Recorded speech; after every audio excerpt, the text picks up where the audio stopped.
Bisakah itu benar-benar berurusan dengan kultivator tingkat tinggi? Hati Limuran tergerak.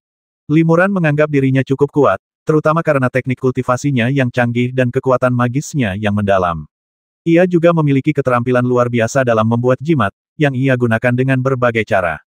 Lebih lanjut, ia juga memiliki kemampuan ilahi hantu yang sangat kuat dan berpotensi hebat, sehingga berurusan dengan kultivator dengan tingkatan yang sama umumnya bukan masalah baginya. Akan tetapi, justru karena Limuran menonjol di antara para kultivator yang tingkatannya sama, maka ia dapat dengan mudah menonjol dan seringkali bersinggungan dengan para kultivator yang tingkatannya lebih tinggi, sehingga ia seringkali menghadapi bahaya dan peluang yang lebih besar.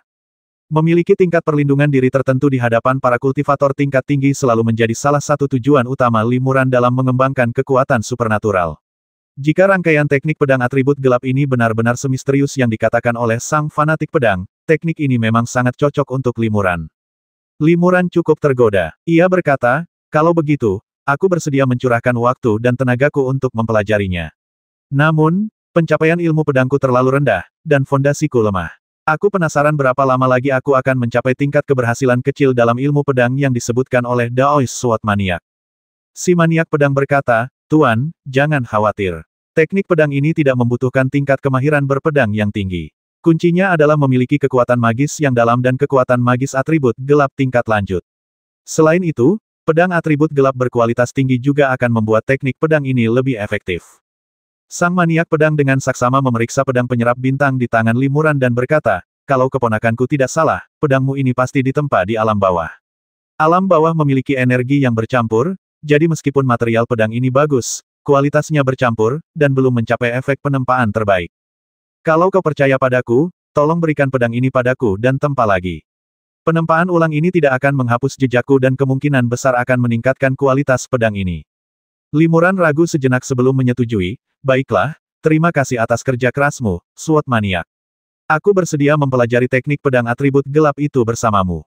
Luar biasa, si fanatik pedang itu sangat gembira. Guru berkata bahwa pemahaman pamanku sangat tinggi. Dengan bantuannya, teknik pedang ini pasti akan sempurna.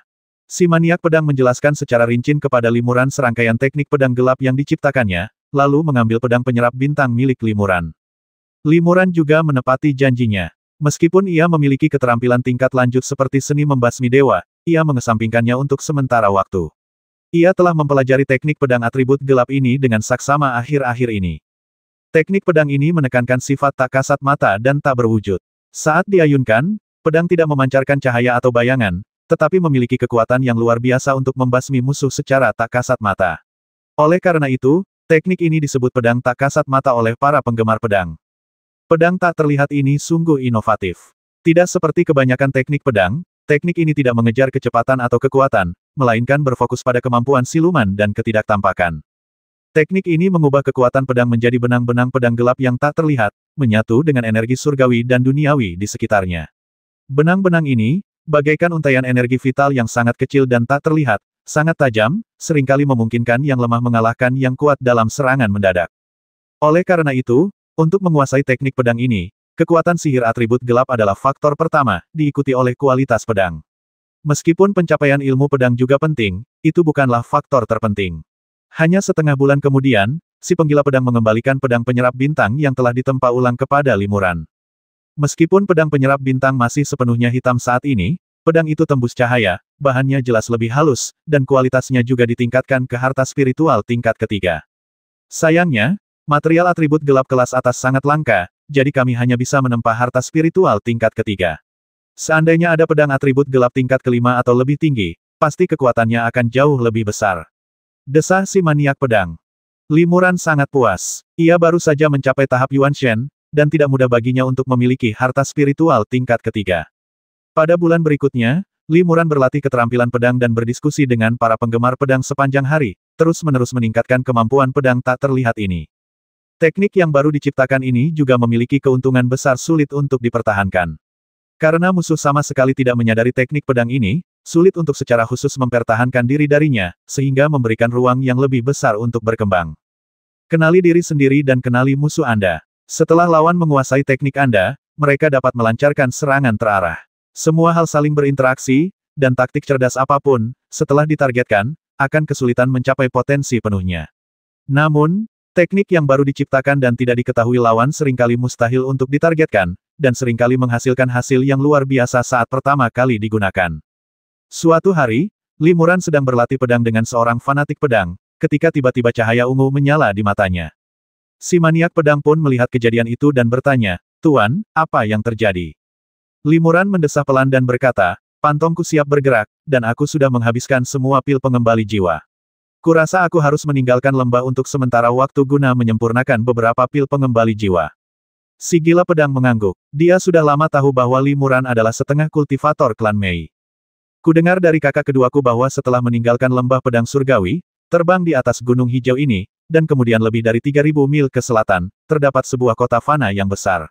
Ada pemakaman-pemakaman besar di pinggiran kota, dan banyak manusia fana serta kultivator tingkat rendah dimakamkan di sana setiap hari. Paman bisa pergi ke sana untuk meracik pil penyembuhan jiwa, kata si gila pedang. Terima kasih, rekan Daois pedang maniak, atas bimbinganmu. Aku akan segera pergi, kata Limuran. Ia pernah merasakan rasa lapar Meiju sebelumnya, perasaan seperti berada di api penyucian yang tak ingin ia alami lagi. Karena itu, ia harus segera membuat pil Soul Reaper selagi masih bisa mengendalikan diri. Limuran telah mengembalikan semua kertas gambar rune peninggalan Master Xuan Guang kepada Patua Tianjian, jadi ia tidak lagi terikat oleh batasan apapun. Jika ia ingin meninggalkan lembah Tianjian untuk sementara waktu, tentu saja tidak ada yang akan menghentikannya. Limuran menyimpan pedang penyerap bintang, membungkuk pada si gila pedang, lalu segera berubah menjadi seberkas cahaya spiritual dan melayang ke langit. Lembah Tianjian tidak terlalu besar, dan jika seseorang pergi, para petani di dekatnya akan menyadarinya. Ketika Liu Chenfeng dan yang lainnya melihat Limuran pergi, mereka datang untuk bertanya kepada Jianqi mengapa.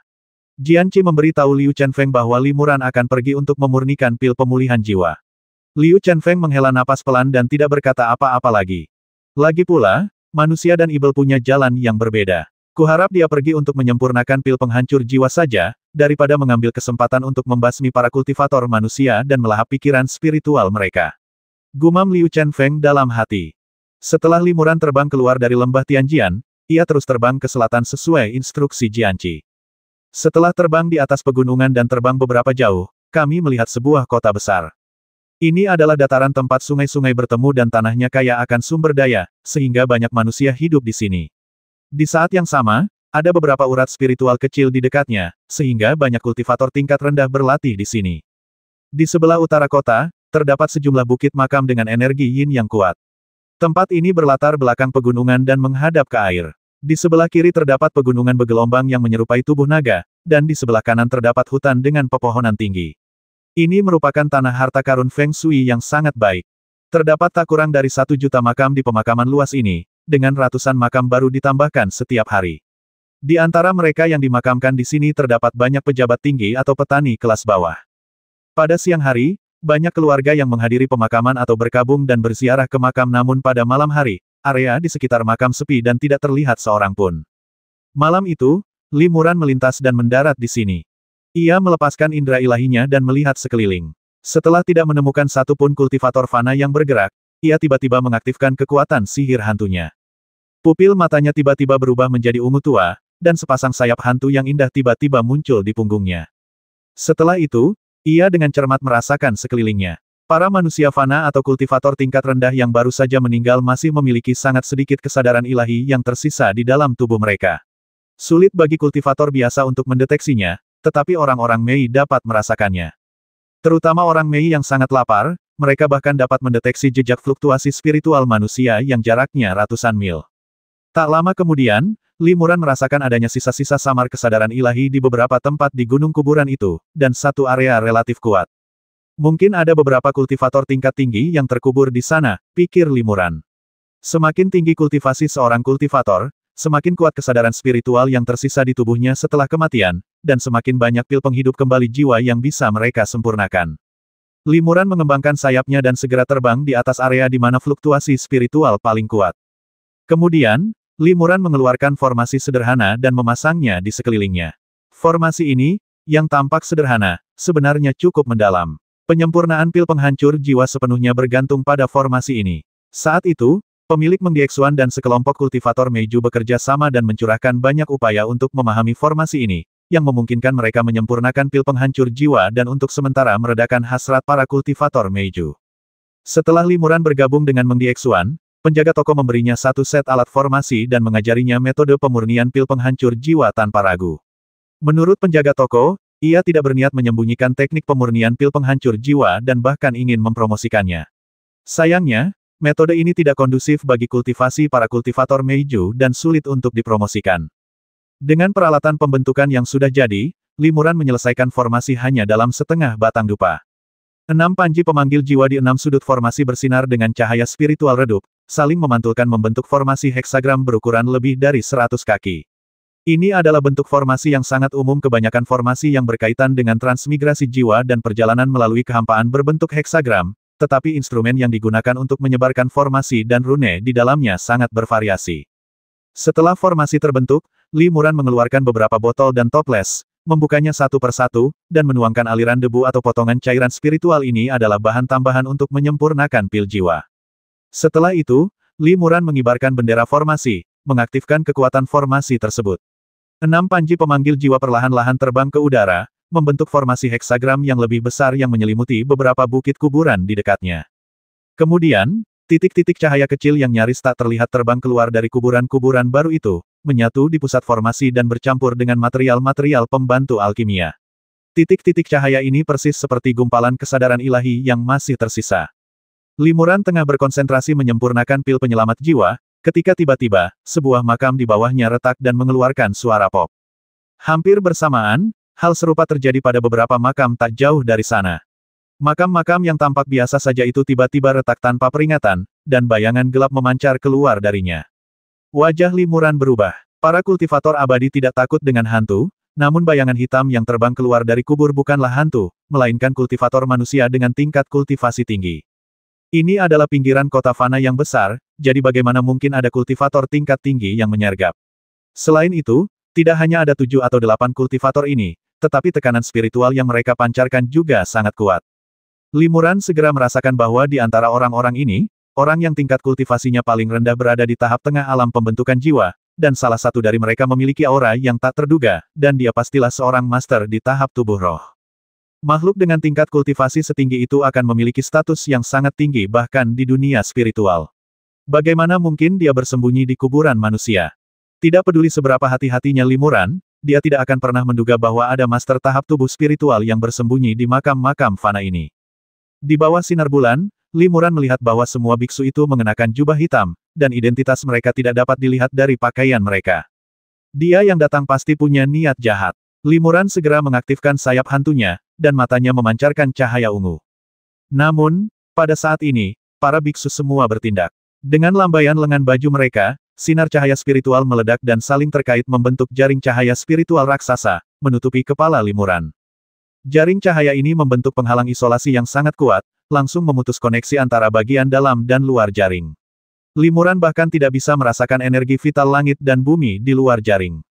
Segel luar angkasa. Limuran mengerutkan kening. Jaring raksasa ini memiliki kekuatan pengurung ruang yang sangat kuat, yang justru menahan kekuatan sihir pantomnya, membuatnya mustahil baginya untuk langsung menggunakan kemampuan melahap udara pantom untuk melarikan diri melalui kehampaan.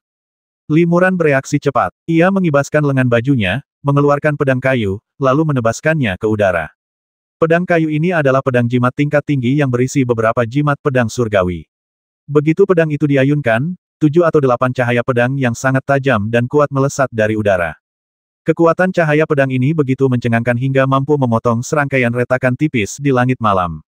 Dan jaring cahaya spiritual yang besar itu, setelah ditebas beberapa kali oleh cahaya pedang yang menggetarkan, akhirnya menampakkan sebuah celah.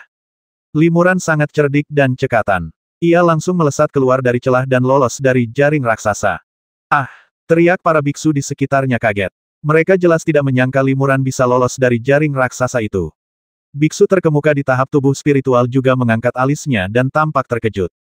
Jangan biarkan dia kabur, teriak seorang kultivator di periode Yuan Shen, lalu membuka mulutnya dan menyemburkan cahaya bagai kilat. Seketika, cahaya bagai kilat itu menghampiri Limuran. Ternyata itu adalah sebilah pisau tajam dan ramping. Para kultivator lainnya juga mengambil tindakan, dan dalam sekejap, semua jenis harta spiritual menyerang Limuran. Limuran tidak panik. Setelah lolos dari jaring cahaya spiritual raksasa, ia segera mengaktifkan kemampuan pantom. Pantom mengepakkan sayapnya, dan cahaya spiritual yang cemerlang diluncurkan, merobek langit malam. Sayap hantu itu melilit Limuran dan hendak masuk ke celah ketika tiba-tiba sebuah cahaya terang muncul di langit malam.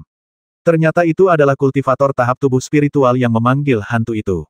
Hantu ini tampak hidup dan nyata, dengan semua fitur wajahnya lengkap, seolah-olah ia adalah manusia sungguhan yang diciptakan oleh kekuatan magis.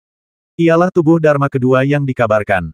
Setelah tubuh Dharma kedua muncul, ia mengangkat tangannya dan segera memancarkan sinar cahaya spiritual ke dalam kehampaan di sekitarnya. Vitalitas langit dan bumi di sekitarnya juga sepenuhnya dikendalikan oleh tubuh Dharma kedua dan langsung memadat dalam sekejap. Limuran terkejut. Ia merasa kekosongan di sekitarnya langsung tertutup. Ia tidak hanya tidak bisa memobilisasi energi langit dan bumi di sekitarnya, tetapi ia juga tidak bisa menggunakan kekuatan ruang untuk bepergian. Hanya karena penundaan ini, retakan di kekosongan yang telah ia ciptakan dengan kekuatan sihir hantunya segera menyembuhkan dirinya sendiri dan menghilang. Apakah ini kekuatan magis tubuh Dharma kedua? Para kultivator di tahap tubuh spiritual memang kuat. Kendali mereka atas Yuan Qi langit dan bumi di sekitar mereka sungguh tak tertandingi oleh kultivator sepertiku di tahap Yuan Shen. Limuran mendesah dalam hati.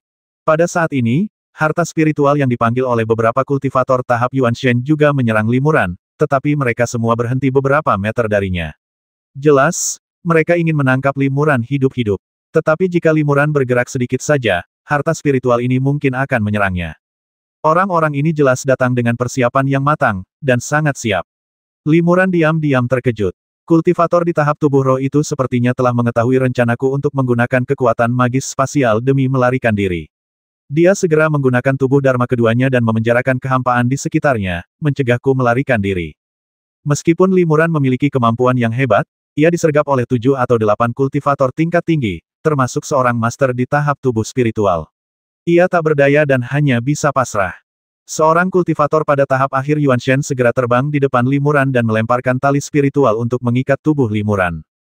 Terlilit tali, kekuatan sihir Limuran terkekang dan pikiran spiritualnya tersegel di dalam tubuhnya. Tiba-tiba, hantu itu ditarik kembali dan tubuhnya tak bisa bergerak. Yah, dasar orang-orang tak berguna, kalau aku tidak bertindak sendiri, aku khawatir anak ini pasti sudah lolos. Kultivator tahap tubuh spiritual itu menarik kembali jurusnya dan tersenyum tipis. Ya, seorang kultivator tahap Yuan Shen berkata dengan cemas, berkat bantuan pamanku, aku tak menyangka anak ini mampu menembus jaring Lingyun. Kultivasinya baru pada tahap awal pembentukan jiwa, tapi dia bisa menampilkan teknik pedang sekuat itu dalam sekejap. Sungguh tak terduga, kata kultivator lain. Siapa sebenarnya Anda, senior? Limuran bertanya kepada kultivator tahap tubuh spiritual itu. Senior, sebagai ahli tahap tubuh spiritual, justru memimpin begitu banyak murid untuk menyergap seorang junior. Pasukan sebesar itu pasti punya agenda tersembunyi. Kita para kultivator manusia butuh alasan untuk menangkap ibel dari klan Mei sepertimu. Kata kultivator tahap tubuh spiritual itu dengan ringan. Tapi, bagaimana senior tahu kalau aku akan muncul di sini dan menyiapkan penyergapan sebelumnya? Tanya Limuran bingung. Berhenti bicara omong kosong. Kultivator tahap tubuh spiritual mendengus dingin dan berkata, meskipun aku telah berjanji untuk menangkapmu hidup-hidup, jika kau terus bicara omong kosong, aku akan menghancurkan meridian lidahmu terlebih dahulu untuk mencari kedamaian. Tangkap hidup-hidup. Pikiran Limuran berpacu. Mungkinkah penyergapan ini bukan sekadar kebetulan? Bukankah ini hanya nasib buruk, melainkan orang-orang ini memang mengincarnya? Dari apa yang dia katakan, sepertinya dia juga diajar oleh orang lain. Tapi aku penasaran, siapakah orang ini yang bisa memerintahkan seorang kultivator di tahap tubuh spiritual untuk melayaninya? Limuran baru saja tiba di dunia roh, dan ia merasa belum menyinggung banyak tokoh penting. Dari para kultivator kuat dan berpangkat tinggi yang pernah ia temui, pemimpin sekte Wei Dao telah gugur, dan tampaknya hanya tetua Tianjian yang tersisa. Namun, jika Patua Tianjian ingin menangkapnya, itu akan terlalu mudah. Ia bisa memenjarakannya di lembah Tianjian kapan saja. Limuran benar-benar tidak habis pikir mengapa Patua Tianjian melakukan ini. Sekelompok pria berbaju hitam ini, yang mengawal Limuran, terbang cepat menembus langit malam. Dilihat dari arah terbang mereka, jelas mereka tidak menuju lembah Tianjian. Setelah rombongan itu terbang sejauh 1000 mil, ekspresi sang kultivator tubuh spiritual tiba-tiba berubah, dan dia berseru, hati-hati. Begitu ia selesai berbicara, sebuah bayangan hitam tiba-tiba muncul di langit malam. Ternyata itu adalah sayap kelelawar hitam raksasa, menutupi hampir separuh langit malam. Ketika sayap kelelawar itu bergulir, terdengarlah seringai sinis hahaha, hari ini aku bisa makan enak. Penggarap mantra tingkat tinggi. Para kultivator terkejut, wajah mereka tiba-tiba berubah ketakutan. Bahkan kultivator di tahap tubuh roh pun tampak ngeri. Seketika itu juga, sebuah bayangan hitam menyambar, dan sayap kelelawar yang besar bergulung ke arah mereka, menyelimuti mereka bagai awan hitam. Seketika, dua kultivator di tahap tengah alam Yuanshen tiba-tiba melolong kesakitan. Kemudian, pikiran ilahi mereka lenyap menjadi titik-titik cahaya spiritual yang tak terhitung jumlahnya dan tersedot ke dalam bayangan hitam. Hanya dalam satu tarikan napas, pikiran spiritual kedua biksu itu tersedot habis. Mereka melayang tak bergerak di udara, tanpa napas, dan telah menjadi dua mayat. Li Muran terkejut. Meskipun pikirannya tersegel, ia masih bisa melihat bahwa sayap kelelawar hitam itu adalah semacam kekuatan ilahi pantom tingkat tinggi. Kultivator klan Pantom ini benar-benar telah menyerap roh dua kultivator jiwa tingkat menengah dalam sekejap, menunjukkan kekuatannya yang luar biasa. Orang ini mungkin lebih kuat daripada kultivator manusia di tahap tubuh spiritual. Pikir Limuran dalam hati. Seperti yang diduga, kultivator manusia di tahap tubuh spiritual tampaknya juga menyadari hal ini. Ia mengabaikan murid-muridnya dan berubah menjadi hantu, melarikan diri ke kejauhan. Mau lari, sebuah seringai terlontar dari sayap kelelawar bayangan hitam itu. Bayangan hitam itu melesat dan mengejar kultivator manusia di tahap tubuh roh. Keduanya menampilkan kekuatan sihir yang luar biasa dahsyat, satu mengejar dan yang lain melarikan diri, dan mereka pun lenyap di langit malam dalam sekejap mata. Pada saat ini, para kultivator manusia yang masih hidup dalam tahap Yuanshen di sekitar Limuran juga gemetar ketakutan. Limuran menemukan bahwa para kultivator manusia pada tahap Yuanshen ini sebenarnya terikat oleh lapisan bayangan hitam, yang tidak dapat melepaskan diri. Kemungkinan besar, kultivator Meiju tingkat tinggi telah merapal mantra untuk menjebak para kultivator Yuanshen ini sebelum mengejar para kultivator Lingsen, mencegah mereka melarikan diri. Namun, satu orang dengan mudah melepaskan diri dari bayangan itu. Ah, adikku, kau benar-benar berhasil lepas dari belenggu hantu itu. Ayo selamatkan kami. Melihat ini, para biksu lainnya meminta bantuannya. Tak kusangka adikku, yang biasanya pendiam dan rendah hati, bisa memberikan kontribusi sebesar ini di saat kritis. Beberapa orang bahkan memujinya dengan lantang, seolah melihat secercah harapan. Biksu bermarga Tu tetap diam. Ia melambaikan lengan bajunya, menghunus sebilah pedang tajam, dan dengan jentikan pergelangan tangannya, ia mengayunkan pedang itu ke bawah. Beberapa kilatan cahaya terang menyambar, tanpa diduga menghabisi rekan-rekannya yang tak berdaya satu persatu. Tekniknya begitu halus dan menentukan, pembasmiannya begitu cepat, tanpa ragu sedikitpun. Bahkan sebelum mereka dibasmi, para kultivator manusia itu tidak bereaksi, mata mereka hanya terbelalak ketakutan. Setelah membasmi semua rekannya, biksu bernama Tu terkekeh, memegang pisau tajam di depan Limuran, memberi isyarat beberapa kali, dan menatap Limuran dengan penuh arti. Limuran juga tidak bisa bergerak. Saat ini, ia berada di bawah belas kasihan orang lain dan tak kuasa menahan diri untuk tidak berkeringat dingin. Swiss, biksu bernama Tu tiba-tiba mengangkat pedangnya dan menebas ke arah Limuran. Ah, Limuran tak dapat menahan diri untuk menjerit pelan. Namun, setelah pedang itu ditebas, ia tidak terluka sama sekali. Sebaliknya, tali di tubuhnya dipotong oleh biksu bernama Tu. Setelah talinya dipotong, seluruh tubuh Limuran menjadi rileks, dan kekuatan sihir serta kesadaran spiritualnya segera pulih. Rekan Taois Li, kau ketakutan. Kultivator bernama Tu itu tersenyum tipis. Apakah kamu mengenali saya? Limuran terkejut dan senang. Saya tidak mengenalinya, tetapi seorang teman saya mengenali rekan Daois Li. Kata kultivator bernama Tu, sambil menunjuk ke kejauhan.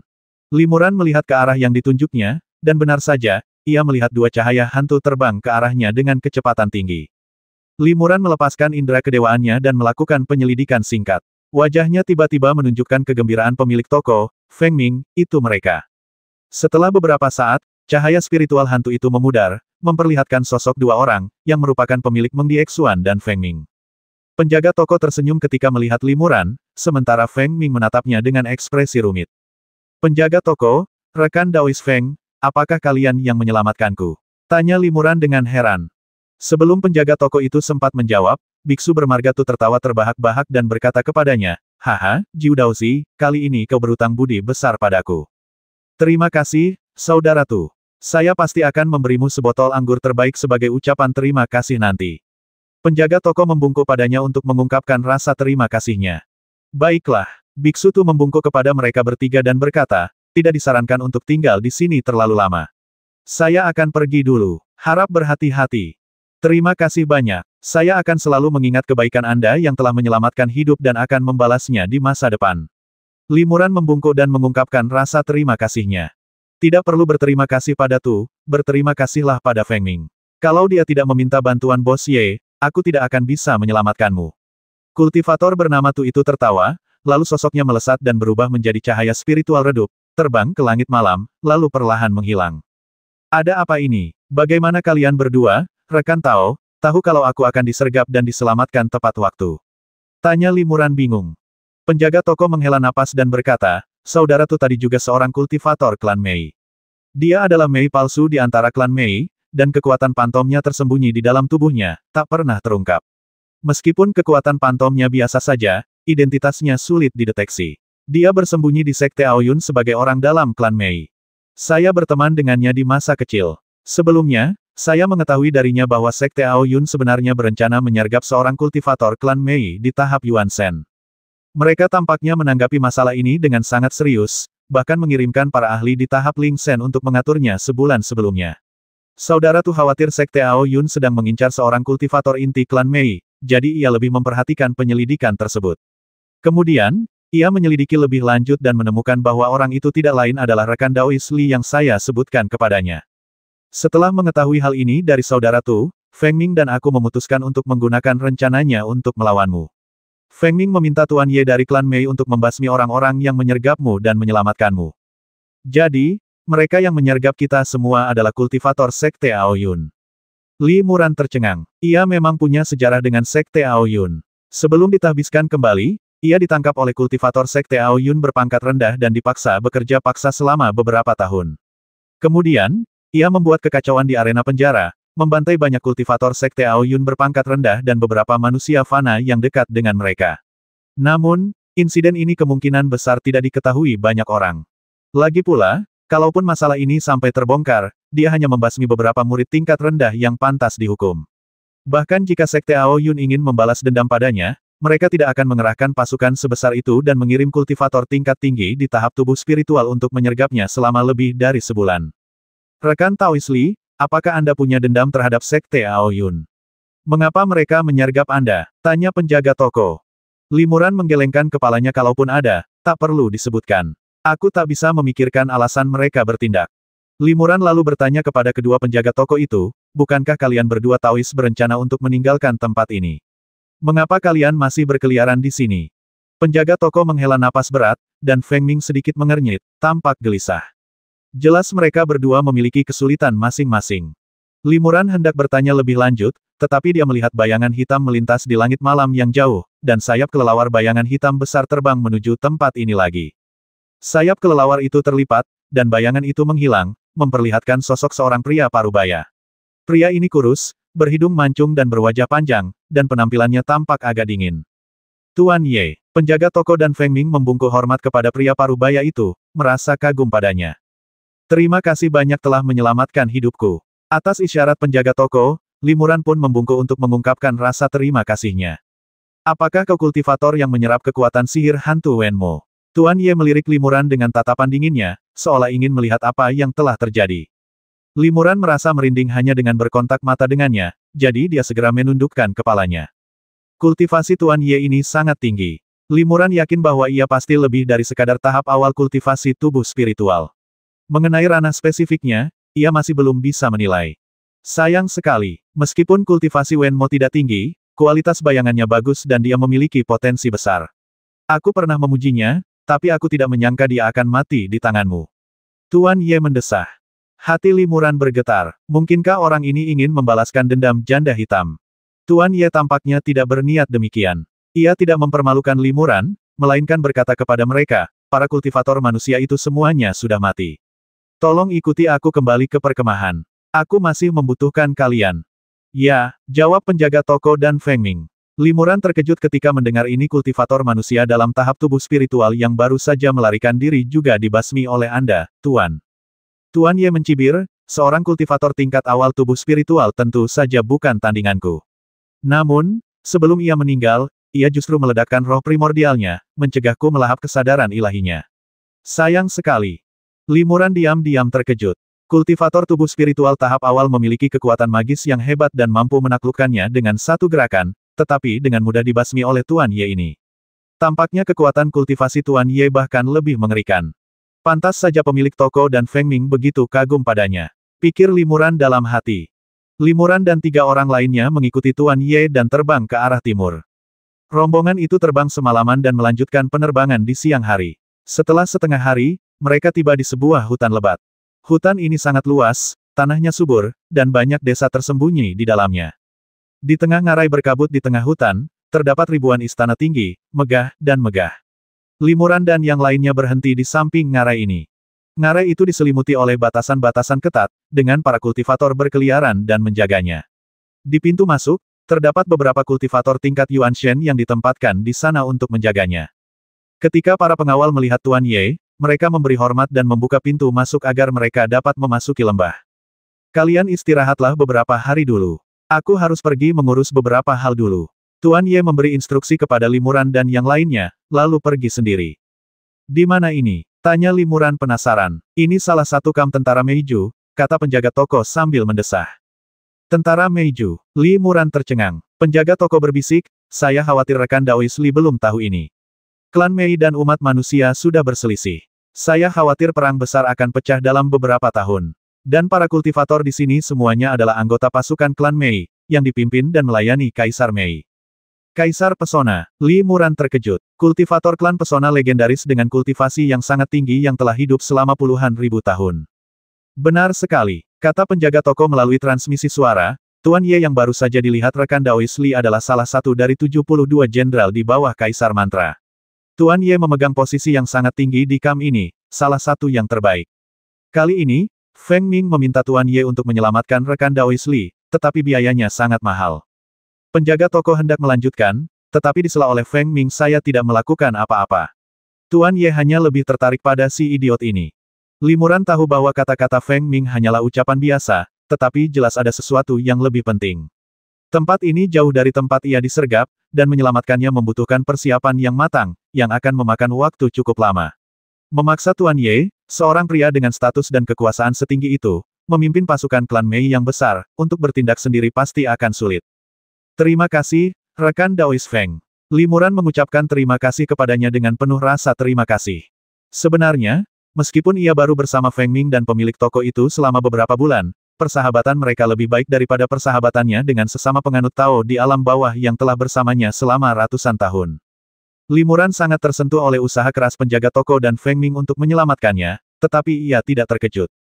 Jika itu dirinya, ia mungkin akan melakukan hal yang sama, tanpa bertanya mengapa atau mengharapkan imbalan apapun. Jika orang lain yang menyelamatkannya, Limuran mungkin akan sedikit curiga dan akan bertanya kepada pihak lain, imbalan apa yang dimintanya. Karena ini kamp pasukan klan Mei, konflik dengan umat manusia tak terelakkan. Kenapa kedua rekan Tao itu bergabung dengan pasukan klan Mei? Tanya Limuran sambil mengerutkan kening. Ia tahu bahwa penjaga toko dan Feng Ming sama-sama enggan terlibat dalam konflik antara manusia dan klan Mei. Mendengar ini, pemilik toko dan Feng Ming tampak serius dan tampaknya enggan menjawab. Walaupun mereka tidak mengatakannya, Limuran dapat menduga bahwa mereka pasti mengalami semacam kendala dan harus tunduk, dan mereka tidak berdaya untuk melawan, jadi mereka sangat tidak berdaya. Kakak, akhirnya kau kembali. Tiba-tiba, suara seorang gadis muda terdengar dari kejauhan. Limuran menoleh ke arah suara itu dan melihat seorang gadis berbaju ungu terbang ke arah mereka. Ia mendarat dengan gembira di samping Feng Ming. Nona Feng Wu. Limuran tercengang. Gadis berbaju ungu itu adalah adik perempuan Feng Ming, Feng Wu, seorang kultivator manusia murni. Bagaimana mungkin seorang kultivator manusia bisa tetap tinggal di perkemahan suku Mei dan tetap aman dan sehat? Pikiran Limuran berpacu, dan ia langsung berpikir, mungkin inilah alasan Feng Ming bergabung dengan pasukan klan Mei. Adiknya ditangkap oleh para biksu klan Mei. Hanya dengan bergabung dengan pasukan klan Mei dan melayani Tuan Ye, ia dapat menukar klan Mei dengan amnesti Feng Wu dan melindungi adiknya. Dia benar-benar tidak punya pilihan. Desah Limuran. Melindungi seorang saudari manusia sendirian di tengah pasukan klan Mei yang ganas dan ganas, bisa dibayangkan betapa sulitnya. Penjaga toko dan Feng Ming membawa Limuran ke sebuah paviliun kecil dan berkata, Dao You Li, tolong tinggal di sini untuk sementara waktu. Perkemahan klan Mei dijaga ketat, dan mustahil untuk melarikan diri. Dao You sebaiknya tidak bertindak gegabah. Jika kau menyinggung Tuan Ye, akibatnya akan sangat buruk. Oke, Limuran mengangguk. Karena dia sudah di sini, dia hanya bisa menetap di sini untuk sementara waktu. Penjaga toko itu mendesah, kita semua tahu bahwa rekan Daois Li tidak ingin terlibat dengan klan Mei, apalagi bergabung dengan pasukan mereka. Namun, selain meminta bantuan dari Tuan Ye, kita benar-benar tidak bisa menyelamatkan rekan Daois Li dari tangan para kultivator tingkat tinggi Sekte Aoyun itu. Aku mengerti. Li Muran tersenyum tipis. Jika aku benar-benar jatuh ke tangan para kultivator manusia itu, aku khawatir nyawaku akan terancam sekarang. Meskipun aku terjebak di pasukan klan Mei dan bebas untuk sementara, setidaknya nyawaku aman. Penjaga toko itu mengangguk dan bertanya, "Sahabat Li, kemana saja kamu selama ini?" "Saya pergi ke lembah Tianjian untuk belajar ilmu pedang," kata Li Muran. Penjaga toko dan Feng Ming memiliki hubungan khusus dengannya, jadi Li Muran tidak bermaksud menipu mereka. Namun, ia tidak menyebutkan hubungannya dengan tetua Tianjian dan guru Suanguang. Lembah Pedang Surgawi. Penjaga toko terkejut. Liu Chenfeng dari Lembah Pedang Surgawi pernah bertemu Taois Li. Dia seharusnya tahu bahwa Taois Li berasal dari klan Mei. Bisakah dia menoleransi seorang kultivator dari klan Mei yang berlatih di Lembah Pedang Surgawi? Li Muran mengangguk. Bagi dunia kultivasi abadi di luar, lembah Tianjian lebih seperti surga yang tertutup. Di dalam, semua kultivator berfokus pada pemahaman ilmu pedang dan tak pernah peduli benar dan salah. Selama aku tidak menyakiti orang lain, kultivator lain tidak akan mengincar identitasku sebagai anggota klan Mei. Sedangkan untuk senior Liu Chenfeng, aku sudah beberapa kali menghubunginya, dan sepertinya dia sudah banyak berubah. Dia tidak peduli lagi dengan identitas klan Mei-ku. Bagaimana mungkin dia benar-benar tidak peduli dengan identitas klan Mei-mu? Gumam penjaga toko itu dengan heran, dia pernah menyaksikan satu-satunya kerabatnya tewas di tangan seorang kultivator klan Mei. Benarkah? Li Muran mengerutkan kening dan bertanya, sepertinya ada cerita yang cukup panjang antara pemilik toko dan senior Liu. Bisakah kau menjelaskannya kepadaku? Penjaga toko itu menghela napas, menggelengkan kepala, dan berkata, bukannya aku tidak ingin memberitahu rekan Daois Li, tapi ini adalah hal yang paling menyakitkan dalam hidupku, dan aku tidak sanggup menyebutkannya lagi. Feng Ming tahu satu atau dua hal tentang masalah ini. Kalau kau ingin tahu, tanyakan saja padanya. Setelah mengatakan itu, penjaga toko membungkuk pada Li Muran dan pergi. Rekan Taois Feng, bisakah kau menceritakan kisah antara penjaga toko dan Liu Chenfeng? Li Muran sangat penasaran dan bertanya kepada Feng Ming. Apakah kamu benar-benar ingin tahu? Feng Ming mengangkat alisnya dan menatap Li Muran. Li Muran mengangguk berulang kali, tampak sangat tertarik. Baiklah, karena kau ingin mendengarnya, aku akan menceritakannya. Tapi aku yakin setelah kau mendengarnya, kau akan menyesal tidak pernah mendengar cerita ini, kata Feng Ming perlahan. Itu terjadi bertahun-tahun yang lalu, mungkin lebih dari 200 tahun yang lalu. Saat itu, pemilik toko itu pastilah seorang kultivator parubaya yang gagah dan ramah tamah. Seperti kebanyakan kultivator Mei, ia lebih suka berburu sendirian, dengan kata lain, ia akan menyelinap ke dalam barisan kultivator manusia, menangkap mangsanya, lalu melahap kesadaran ilahi mereka. Peri Wenmo yang tewas di tanganmu dan kekuatan hantu yang kau peroleh juga seorang kultivator klan Mei yang gemar berburu. Namun, Peri Wenmo lebih suka melahap pikiran suci manusia, sementara penjaga toko secara khusus mengincar perempuan muda. Kesadaran ilahi setiap kultivator manusia berbeda-beda. Selera para kultivator klan Mei juga berbeda. Tidak mengherankan jika mereka memiliki preferensi ini. Setidaknya ratusan perempuan telah tewas di tangan pemilik toko. Namun, suatu hari, pemilik toko itu tak pernah menyangka akan jatuh cinta pada salah satu mangsanya. Mangsa itu bernama Liu Qingqing, dan dia adalah saudara perempuan Liu Chenfeng. Ah, Li Muran tak kuasa menahan napas ketika mendengar ini. Memikirkan percakapan para pemilik toko, ia samar-samar menebak akhir ceritanya. Feng Ming melihat ekspresi Li Muran sedikit berubah dan menghela napas, sepertinya kau sudah menebaknya. Mau kulanjutkan? Li Muran merenung sejenak, tetapi tak kuasa menahan diri untuk bertanya dengan rasa ingin tahu. Kemudian, identitas pemilik toko sebagai anggota klan Meiju terbongkar, dan ia juga melukai Liu Qingqing. Jadi, apakah Liu Chenfeng dan pemilik toko menjadi musuh karena hal ini? Tidak sesederhana itu. Feng Ming menggelengkan kepalanya dan berbisik, penjaga toko memang menyakiti Liu Qingqing, tapi itu atas kemauan Liu Qingqing sendiri. Sukarela, Li Muran terkejut. Feng Ming melanjutkan, awalnya, penjaga toko dan Liu Qingqing saling mencintai. Ia menyembunyikan identitasnya sebagai anggota klan Meiju dengan sempurna. Ia juga bertemu Liu Chenfeng karena hal ini. Mereka berdua sangat ambisius dan merasa sudah terlambat bertemu. Tak disangka, mereka menjadi teman dekat. Bagaimanapun, penjaga toko itu anggota klan Mei, dan dia harus makan sesekali. Dia sangat berhati-hati dan menghindari Liu Qingqing setiap kali makan, agar identitas klan Mei-nya tidak terungkap. Namun, rencana yang paling matang sekalipun dapat menimbulkan celah. Suatu ketika, seorang penjaga toko mengincar mangsa dan hendak memakannya ketika Liu Chenfeng secara tidak sengaja menemukannya. Liu Chenfeng mengira penjaga toko itu berselingkuh dari adik perempuannya dan diam-diam melacaknya. Tanpa diduga, ia mengetahui identitas penjaga toko itu sebagai Meiju. Keduanya bertarung dengan sengit. Saat itu, pemilik toko dan Liu Chenfeng memiliki kekuatan yang sama, tetapi pemilik toko tidak sanggup mengerahkan seluruh kekuatannya, sehingga ia dikalahkan oleh Liu Chenfeng dan ditangkap olehnya. Liu Chenfeng tidak tega mengeksekusi penjaga toko itu secara langsung, jadi dia memenjarakannya. Aku tidak tahu bagaimana menjelaskannya kepada adikku. Tak lama kemudian, pemilik toko itu merasa ingin makan dan jatuh kesakitan luar biasa karena tidak bisa makan. Biksu manapun yang pernah merasakan sakitnya kelaparan pasti mengerti hal ini. Limuran mengangguk diam-diam. Perasaan itu memang lebih buruk daripada kematian. Bahkan hingga kini, Limuran masih merasakan ketakutan yang membekas. Nada bicara Feng Ming semakin berat.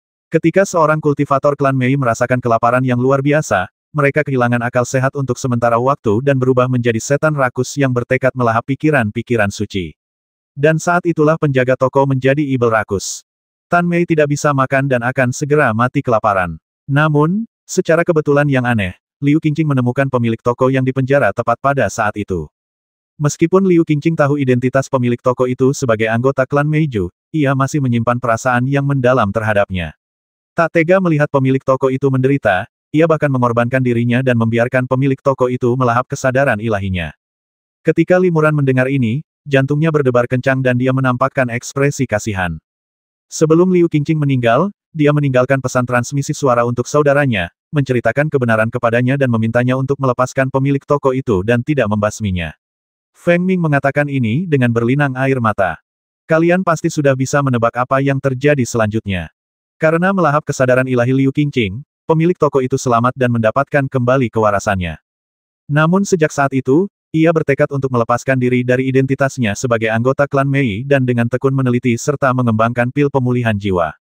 Saat meneliti pil pemulihan jiwa, pemilik toko itu hampir mati beberapa kali saat bereksperimen dengan pil tersebut, tetapi ia selalu berhasil bertahan hidup, menahan semua rasa sakit. Ia pernah berkata bahwa hidupnya telah diberikan oleh Liu Qingqing, dan ia akan hidup dengan baik untuknya dan tidak akan pernah melepaskannya begitu saja. Limuran terdiam lama setelah mendengar ini. Ini tidak diragukan lagi merupakan akhir yang tragis, tetapi tampaknya semua tanggung jawab tidak dapat dibebankan kepada satu pihak saja. Sayangnya, jika kita harus menyalahkan seseorang, kita hanya bisa menyalahkan jalan hidup manusia dan ibel yang berbeda. Seharusnya tidak ada ikatan emosional antara manusia dan ibel. Mereka seharusnya saling bertentangan seperti musuh alami. Pilihannya cuma dua, kamu mati atau aku mati. Memikirkan hal ini, Limuran merasa merinding. Ia kini telah menjadi anggota klan Mei. Sekalipun ia datang ke benua Fengyun, sekalipun ia menemukan perikian Huan dari dunia kultivasi abadi yang luas, kemungkinan besar masih akan ada jurang pemisah yang tak terjembatani di antara mereka. Bahkan mungkin berujung pada tragedi yang sama seperti yang dialami penjaga toko dan Liu Qingqing. Keduanya duduk dalam diam, keduanya merasa sangat berat. Setelah beberapa lama, Limuran mengganti topik pembicaraan dan bertanya, mengapa pemilik toko itu bergabung dengan pasukan Meiju? Apakah dia punya alasan kuat lainnya? Limuran tahu bahwa Feng Ming bergabung dengan pasukan klan Mei untuk melindungi saudara perempuannya Feng Wu, seorang kultivator ras manusia, tetapi dia tidak dapat membayangkan alasan pemilik toko itu. Feng Ming berkata, penjaga toko memang punya rencananya sendiri. Dia tidak berniat melayani Kaisar Mantra dan Tuan Ye. Rekan Taois Li, pernahkah kau mendengar tentang pil Yuan Mei? Yuan Mei dan Limuran menggelengkan kepalanya, tampak bingung. Feng Ming menghela napas, lembah pedang surgawi benar-benar surga. Masalah ini telah membuat banyak kegaduhan di dunia kultivasi abadi akhir-akhir ini, dan kau ternyata tidak mengetahuinya. Oh, tolong ceritakan lebih detail, rekan Daois Feng Ming. Limuran terkejut. Feng Ming berkata dengan serius, kudengar Yuan Mei dan adalah sejenis alkimia yang dikembangkan oleh pemimpin sekte Ao Yun sendiri.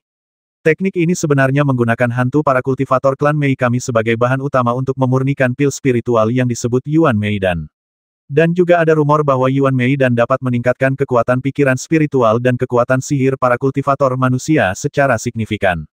Ini adalah tonik yang langka. Selama mereka bisa mendapatkan Yuan Mei yang dimurnikan oleh pantom tingkat tinggi, itu akan sangat bermanfaat bahkan bagi kultivator manusia tingkat tinggi di tahap Yuan Shen dan Ling Shen.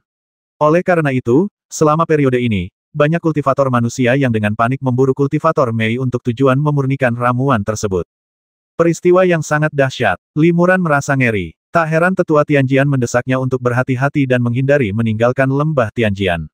Rupanya, meskipun ia terus-menerus menyendiri, Tetua Tianjian telah mendengar desas-desus dari murid-muridnya, dan mengetahui bahwa para kultivator klan Mei semakin sulit untuk mendapatkan pijakan di dunia kultivasi abadi. Limuran sangat menyadari pentingnya kemunculan Yuan Mei dan bagi kultivator tingkat tinggi di atas tahap Yuan Shen, kemajuan lebih lanjut seringkali membutuhkan kesempatan luar biasa atau bantuan harta karun yang tak tertandingi. Jika hanya dengan membasmi beberapa kultivator klan Mei saja dapat menghasilkan Yuan Mei dan sebuah anugerah besar bagi kultivasi mereka sendiri, banyak kultivator pasti akan mengambil risiko ini, mati-matian mencari kultivator klan Mei dan membantai mereka satu persatu. Hidup berdampingan secara damai antara umat manusia dan klan Mei selalu sulit. Bahkan dengan seni menyempurnakan pil penghancur jiwa, adopsi secara luas akan sulit. Ini karena banyak kultivator klan Mei akan memburu dan melahap kesadaran ilahi kultivator manusia tingkat tinggi untuk kultivasi mereka sendiri. Kini dengan pil Yuan Mei, para kultivator manusia memiliki lebih banyak alasan dan motivasi untuk memburu setiap kultivator klan Mei. Hal ini semakin memperkeruh suasana antara kedua klan. Alasan mengapa Kaisar Mantra mampu mengumpulkan pasukan klan Mantra dan memenangkan banyak kultivator klan Mantra mungkin berkaitan erat dengan kemunculan pil Yuan Mei, pikir Limuran. Feng Ming mengangguk ya, dulu, sebagian besar kultivator klan Mei hidup menyendiri dan hidup di antara umat manusia. Tapi sekarang, kultivator klan Mei sangat berbahaya, dan mereka hanya bisa membentuk kelompok untuk melindungi diri mereka sendiri. Penjaga toko itu bergabung dengan klan Mei karena alasan lain. Ia berkata bahwa kesadaran spiritual para kultivator klan Mei seperti kami pasti memiliki semacam kekurangan, yang membuatnya sangat berbeda dari manusia. Kami perlu terus-menerus mengonsumsi kesadaran spiritual manusia untuk bertahan hidup. Namun, hal ini justru menyebabkan munculnya kekuatan magis khusus seperti pantom. Menggunakan pantom untuk memurnikan pil sama saja dengan menggunakan kesadaran ilahi yang cacat. Alih-alih bermanfaat, hal itu justru akan merugikan para kultivator manusia. Mustahil harta karun seperti pil Yuan Mei akan muncul. Kecuali, teknik alkimia ini sangat canggih dan dapat menutupi kekurangan kesadaran ilahi klan Mei selama proses pemurnian, sehingga menghasilkan ramuan yang bermanfaat dan tidak berbahaya. Oleh karena itu, pemilik toko ingin bergabung dengan pasukan klan Mei, berharap dapat menggunakan kekuatan mereka untuk diam-diam mendapatkan formula Yuan Mei dan menemukan cara untuk memperbaiki kekurangan kesadaran ilahi klan Mei.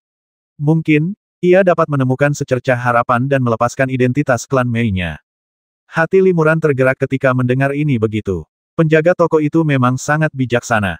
Memang, jika kesadaran ilahi klan Mei dapat langsung digunakan untuk memurnikan pil, metode pemurnian pil itu seharusnya sudah ditemukan puluhan ribu tahun yang lalu. Sekarang pil Yuan Mei tiba-tiba muncul, pasti ada misteri di baliknya. Feng Ming melanjutkan, kami meminta Tuan Ye untuk menyelamatkanmu. Di satu sisi, kami takut para biksu sekte Aoyun akan menangkapmu untuk membuat pil, dan di sisi lain, kami berharap kau dapat bergabung dengan kami dan membantu kami. Saya akan melakukan yang terbaik. Limuran mengangguk tanpa ragu. Terletak di kaki pegunungan Yunlan, terdapat sebuah desa kecil yang dihuni beberapa ratus rumah tangga.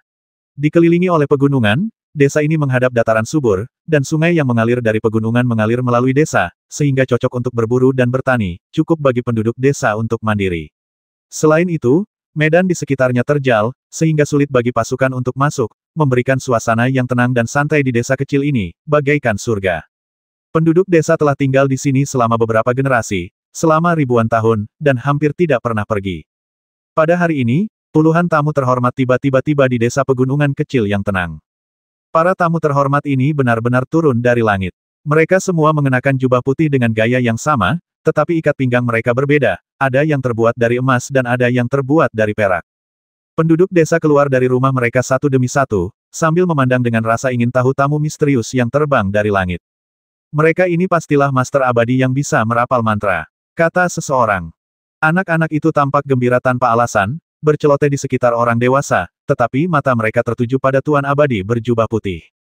Seorang penduduk desa tua bergegas maju dan bertanya dengan hormat, saya ingin tahu perintah apa yang Anda, para guru abadi, miliki untuk mengunjungi desa kami. Salah satu biksu muda mendengus dingin. Ia mengabaikan lelaki tua itu dan hanya meraihnya dengan santai. Seketika, sebuah kekuatan tak terlihat yang sangat kuat mengangkat kerah lelaki tua itu. Orang tua itu segera melesat ke udara tanpa sadar dan terbang tinggi ke angkasa. Anak-anak yang tak tahu apa-apa mengira sang ketua desa telah terbang dan bersorak kegirangan, sedangkan penduduk desa nampak ketakutan dan cemas, lalu mereka menutup mulut dan lidah anak-anak mereka dan menarik mereka ke sisinya. Biksu muda itu menjentikkan jarinya, dan tiba-tiba sebuah pil melayang dan masuk ke mulut lelaki tua itu. Kemudian, lelaki muda itu menjentikkan beberapa jari ke udara, mengenai titik-titik akupuntur di dada lelaki tua itu, menyebabkan lelaki tua itu menelan pil itu tanpa sadar, lalu melemparkan lelaki tua itu ke tanah. Apa yang diberikan guru abadi untuk kumakan? Pria tua itu jatuh ke tanah dan begitu ketakutan hingga ia bahkan tidak repot-repot bangun. Ia berusaha sekuat tenaga memuntahkan pil itu, tetapi sia-sia. Pemuda itu kembali mengulurkan tangannya dan meraih 7 atau 8 penduduk desa sekaligus, mengangkat mereka ke udara. Kemudian, ia menjentikkan jari-jarinya, memuntahkan pil demi pil, memaksa mereka masuk ke dalam mulut. Penduduk desa ketakutan dan mencengkeram tenggorokan mereka, berusaha memuntahkan pil itu. Namun, pil itu sudah terlanjur masuk ke perut mereka dan meleleh, jadi sudah terlambat untuk memuntahkannya. Sesaat kemudian, para penduduk desa yang telah menelan pil-pil itu muncul dalam berbagai kondisi. Beberapa tampak baik-baik saja, sementara yang lain menunjukkan tanda-tanda kesakitan. Yang lainnya lagi muntah-muntah, wajah mereka pucat, dan terus-menerus berkedut, mata mereka perlahan berubah menjadi ungu tua. Beritanya memang benar, ini memang tempat persembunyian para biksu Meiju tingkat rendah. Kata biksu muda itu sambil mencibir ketika melihatnya. Para biksu Meiju tingkat rendah ini bisa bertahan hidup dengan menyerap sedikit pikiran spiritual manusia setiap hari. Umumnya, mereka tidak perlu membasmi manusia, jadi tidak mudah bagi mereka untuk mengungkapkan identitas mereka. Hehe, tapi Meiju secara alami tidak bisa menerima makanan biasa. Selama kau memberi mereka bakso ikan spesial, mereka yang konsentrasinya buruk akan ketahuan. Kata pemuda itu sambil menggoyangkan botol pil di tangannya dengan bangga. Kakak Luo benar-benar hebat. Para kultivator lain memujinya. Pemuda bermarga Luo ini tampaknya berstatus tinggi. Ia bukan yang tertinggi di antara para kultivator, tetapi ia jelas pemimpinnya. Basis kultivasi para biksu Meiju ini terlalu rendah untuk digunakan dalam pemurnian pil, basmi mereka semua. Kata pemuda bermarga Luo dengan tatapan tajam. Tapi bagaimana kita tahu apakah mereka manusia biasa atau anggota klan Mei? Apa kita harus menguji mereka satu persatu dengan bakso ikan? Tanya salah satu biksu. Bodoh, tentu saja tidak perlu repot-repot. Basmi semua penduduk desa. Lebih baik membasmi 1000 orang karena kesalahan daripada membiarkan 1 orang pergi. Klan Mei harus dibasmi, kata pemuda bernama Luo dengan dingin. Tetapi, biksu itu mengerutkan kening dan tampak malu. Wajah pemuda bermarga Luo itu menjadi muram. Kenapa? Kau tidak mau menuruti perintahku? Apa kau mau aku melaporkan ini kepada ayahku, dan menyuruhnya memerintahmu? Aku tidak berani, aku tidak berani. Si biksu mendesah pelan dan terpaksa menerima kenyataan dan bergegas masuk ke desa. Dia memegang pedang perak di tangannya, dan dengan jentikan pergelangan tangannya, kilatan cahaya pedang muncul, segera membasmi penduduk desa dengan cahaya ungu di mata mereka. Para biksu lainnya juga menyerbu desa dan mulai membasmi orang. Seketika, ratapan teror yang tak terhitung jumlahnya menggema di seluruh desa, dan penduduk desa melarikan diri ke segala arah. Namun, bagaimana mereka bisa lolos dari kejaran para kultivator abadi tingkat tinggi ini? Bahkan jika mereka bersembunyi di tempat-tempat rahasia seperti lemari di dalam rumah, mereka tidak dapat lolos dari indera kedewaan para kultivator abadi. Hanya dalam waktu setengah batang dupa, seluruh penduduk desa dibantai. Hanya belasan anak desa, besar dan kecil, yang tersisa, meringkuk di samping jasad orang-orang terkasih mereka, menangis dan bingung harus berbuat apa. Para petani mengepung anak-anak itu tetapi tidak tega membasmi mereka. Anak-anak ini masih terlalu muda, dan meskipun para pembudidaya ini berhati batu, mereka tidak dapat menahan perasaan lembut hati dan merasa sulit untuk membasmi mereka. Jangan lakukan itu, perintah pemuda bermarga Luo dengan keras. Para petani tampak malu dan melangkah maju, tetapi tak seorang pun bertindak. Mungkin mereka semua berharap orang lain akan melakukannya. Sampah, teriak pemuda bermarga Luo dengan marah. Ia mengulurkan jarinya dan menjentikannya. Lebih dari 10 sinar cahaya spiritual melesat keluar dan menebas anak-anak ini bagai pisau tajam. Semua biksu lainnya menghindari untuk menatap anak-anak itu, karena tidak sanggup melihat kematian tragis anak-anak itu. Kau masih butuh aku melakukannya sendiri. Pemuda bermarga Luo itu berkata dengan dingin, kalian tetap di sini untuk membereskan kekacauan ini. Aku kembali ke sekte dulu. Setelah pemuda bermarga Luo selesai berbicara, dia berubah menjadi seberkas cahaya dan terbang ke udara. Para biksu lainnya menggelengkan kepala ketika melihatnya berjalan pergi. Aku tidak pernah menyangka kita akan melakukan dosa mematikan seperti itu. Keluh seorang pendeta. Semuanya sudah sampai pada titik ini dan tidak ada jalan kembali. Kalau mau menyalahkan seseorang, salahkan saja karena mereka berasal dari suku Mei, kata biksu di seberang. Ayo kita gunakan kekuatan sihir kita yang bersumber dari api untuk mengubah seluruh desa menjadi abu, lalu padamkan apinya dan pergi dari sini, usul seseorang. Semua orang mengangguk, dan tak lama kemudian, api berkobar di mana-mana di desa. Setelah pemuda bermarga Luo terbang sejauh 100 mil, tiba-tiba sebuah bayangan hitam melintas di hutan lebat di depannya, menampakkan sosok seorang pria parubaya. Siapa kau? Wajah pemuda bermarga Luo berubah drastis. Ia menyadari fluktuasi energi vital orang itu sangat kuat, dan jelas bahwa kultivasinya sangat tinggi, jauh lebih unggul daripada dirinya sendiri, dan tampaknya setara dengan ayahnya. Hanya kamu di sini. Pria parubaya itu tersenyum dan berkata, bagus. Ini menghemat tenagaku. Saat ia berbicara, cahaya ungu tiba-tiba berkilat di mata pria parubaya itu. Ia membuka kedua lengannya, dan seketika sepasang sayap kelelawar hitam raksasa terbentang, hampir menutupi separuh langit. Kekuatan sihir hantu. Pemuda bermarga Luo itu ketakutan. Ia ingin melarikan diri, tetapi sayap kelelawar hitam itu menggulung kehampaan di sekitarnya, seketika memenjarakan kehampaan di sekitarnya. Pemuda bermarga Luo itu tak bisa bergerak. Sayap kelelawar hitam itu bergetar pelan, dan tiba-tiba benang-benang hitam yang tak terhitung jumlahnya terbang keluar dari mereka, melilit pemuda bernama Luo itu dalam lingkaran. Pemuda bermarga Luo itu sama sekali tak berdaya melawan dan hanya bisa menyaksikan tanpa daya sutra hitam melilitnya. Setiap kali sutra hitam melilitnya, kekuatan magis dan spiritualnya sedikit melemah, dan tak lama kemudian, ia pun pingsan. Pria parubaya itu melipat sayap kelelawarnya, mengambil pemuda tak sadarkan diri bernama Luo di tangannya, lalu berubah menjadi bayangan hitam, melesat sangat cepat hingga jarak lebih dari 1000 kaki, lalu dengan cepat menghilang di ujung langit. Suatu hari kemudian, pria parubaya itu muncul di kamp tentara Meiju dan memanggil bawahannya, yang merupakan pemilik Meng Diexuan. Apa instruksi Tuan Ye? Tanya penjaga toko dengan hormat. Tuan Ye tersenyum tipis dan berkata, di mana rekan Daois Li yang kuselamatkan beberapa waktu lalu? Aku punya urusan penting dan butuh bantuannya. Tolong bawa dia ke sini. Ya, penjaga toko itu dipenuhi keraguan dan tak dapat menahan diri untuk bertanya, saya ingin tahu apa yang guru inginkan dari rekan Daois Li. Tuan Ye tersenyum misterius dan berkata, saat dia datang, kalian akan tahu. Penjaga toko tidak berani menentang dan harus memanggil Limuran. Sesaat kemudian, Limuran dan Feng Ming tiba untuk memberi penghormatan kepada Tuan Ye. Feng Ming pasti mengkhawatirkan Limuran, jadi dia bersikeras untuk ikut dengannya. Aku ingin tahu instruksi apa yang diberikan Tuan Ye. Tanya Limuran sambil membungkuk pada Tuan Ye. Senyum Tuan Ye memudar, dan ia berkata perlahan, rekan Daois Li, ku dengar kau awalnya seorang kultivator manusia, tetapi secara kebetulan menjadi anggota klan Mei. Aku khawatir kau tidak familiar dengan pengalaman para kultivator klan Mei tingkat rendah, kan? Limuran mengangguk, saya benar-benar tidak tahu kondisi kehidupan para kultivator Meiju tingkat rendah. Tuan Ye berkata faktanya, sebagian besar orang Mei bahkan tidak tahu bahwa mereka adalah orang Mei. Mereka pikir mereka hanyalah manusia biasa. Manusia perlu membangkitkan jiwa mereka untuk merasakan energi spiritual langit dan bumi serta memasuki praktik spiritual. Orang Mei seperti kita juga perlu membangkitkan jiwa kita untuk menjadi orang Mei sejati. Orang Mei yang belum membangkitkan jiwa mereka tampak tidak berbeda dengan manusia di permukaan.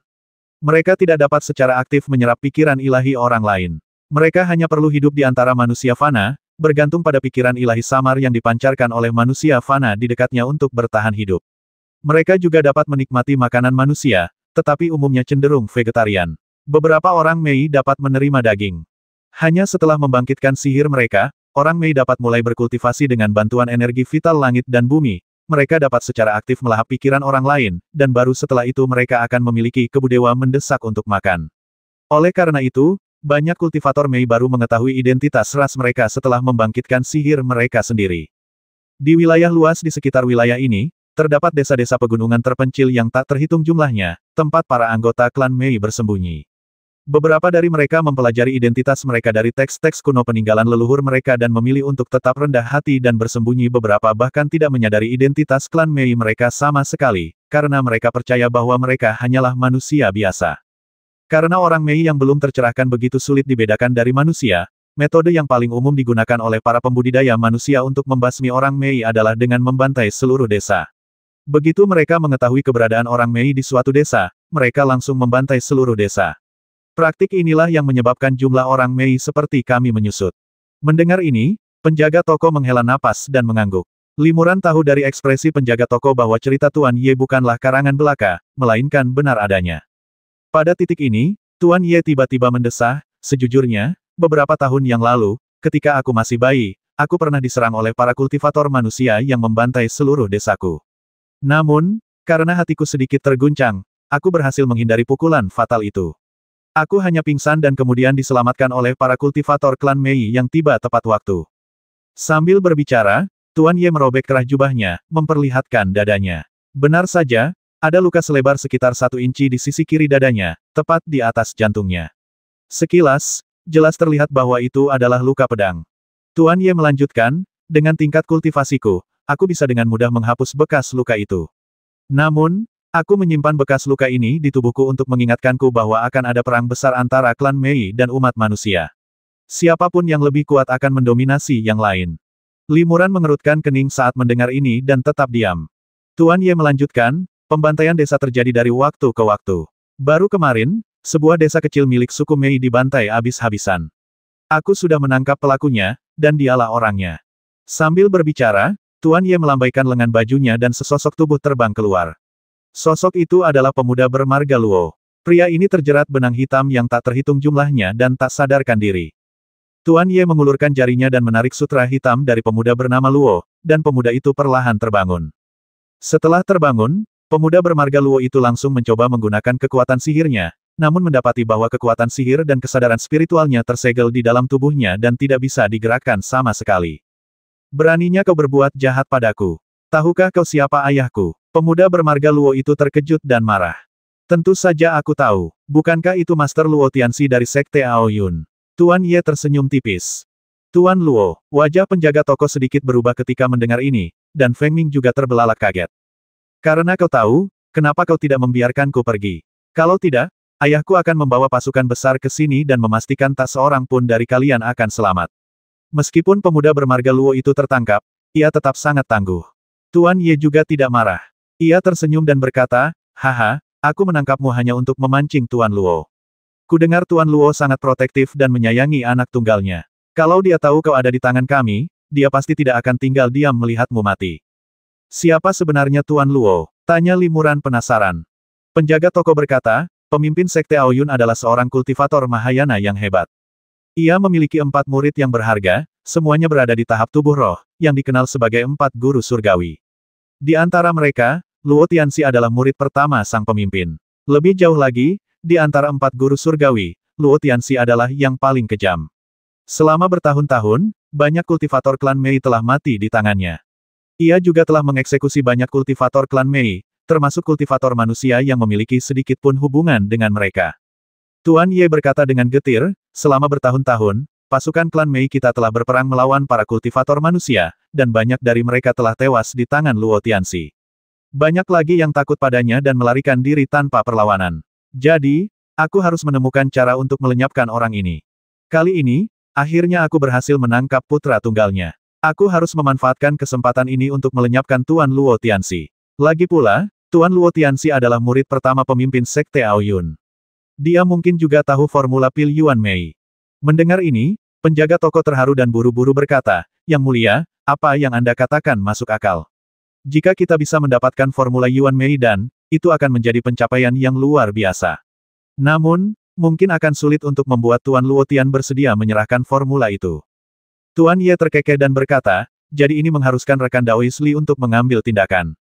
Butuh bantuan. Li Muran tertegun. Kultivasiku rendah, aku tidak tahu harus berbuat apa.